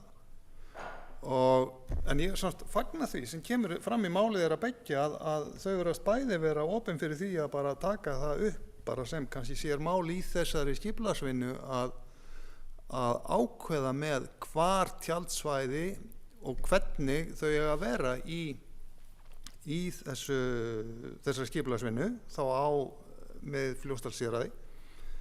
Þannig að þetta á sérstaklega við það svæði í þessu tilfelli. Það var nefnt þarna líka í máli forseta að það væri bara hreinlega á Hvasst uppi. Já, allt á Hvasst, það stendur alveg upp á Hambránum, en ég bara hvetuðu bæði til þess að gera sér göngutúr þarna upp eftir, vegna þess að þarna á milli Hamrana er töluvert mikill dalur, gríðarlega skjólsalt, skógur og tjörn og bara mjög fallegt. Þannig að það er enginn að tala að tjalda upp á sjálfum Hamránum, heldur að nýta þennan dal sem þarna er á milli. Það var líka nefnt hérna áðan með að þetta ætti að fara fyrir heimastjórn og svo framleys. Já, akkur þessi tillaga hafa ekki bara tekin og hún sendi til heimastjórn og heimastjórn látin í jarðan eða að gefa einhvað álit á því. En svo ég hætti nú að vera að leiðilegur, þá er kannski bara leiðin að þessu og það er kannski það sem að þessi tillaga hefur þá kveikt er það að þarf ekki hreinlega í þessari aðskipulagsvinnu að búa til liðin tjaldstæði á Egilsstöðum ykkur leiðis. Og ég skal taka undir það með sveitarstjórnarfulltrúa Ívari Garðli að þetta á kannski bara alls ekki að vera á landi sveitarfélagsins og það er alveg rétt. Sveitarfélagið á eitt alltaf mikið á landi og það er nú nýlega komið í ljós að það er ekki burður til þess að kaupa meira landa á næstin vegna þess að landi bara orðið allt og dýrt til þess að það sé hægt. Þannig að það kannski bara, ef við má leggja svona kannski til að menn bara hugsi það að taka liðin tjaldsvæði á Egilsstöðum, stórt séð, alveg norður í Fellabæ með Fljótsdalshéraði, hvað menn ætla að gera í þeim málum, hvernig ætla mann að haga því skipulagslega, á þetta að vera inn í bæ eða á bara að segja að við bara ekki með neitt tjaldstæð, við bara látum bændur í kring taka þetta að sér, það er kannski bara fín lausn, þetta bara alveg verið. Þannig að ég held sér bara ágætt að bara setja það inn í skipulagsvinnu og að bara ákveða þá framtíð. Takk. Frosti Jónsson hefur lokið máli sínu. Eru fleiri sem vilja kveða sér hljóðs undir þessu lið? Ef ekki þá fel ég forseta aftur stjórn fundarins.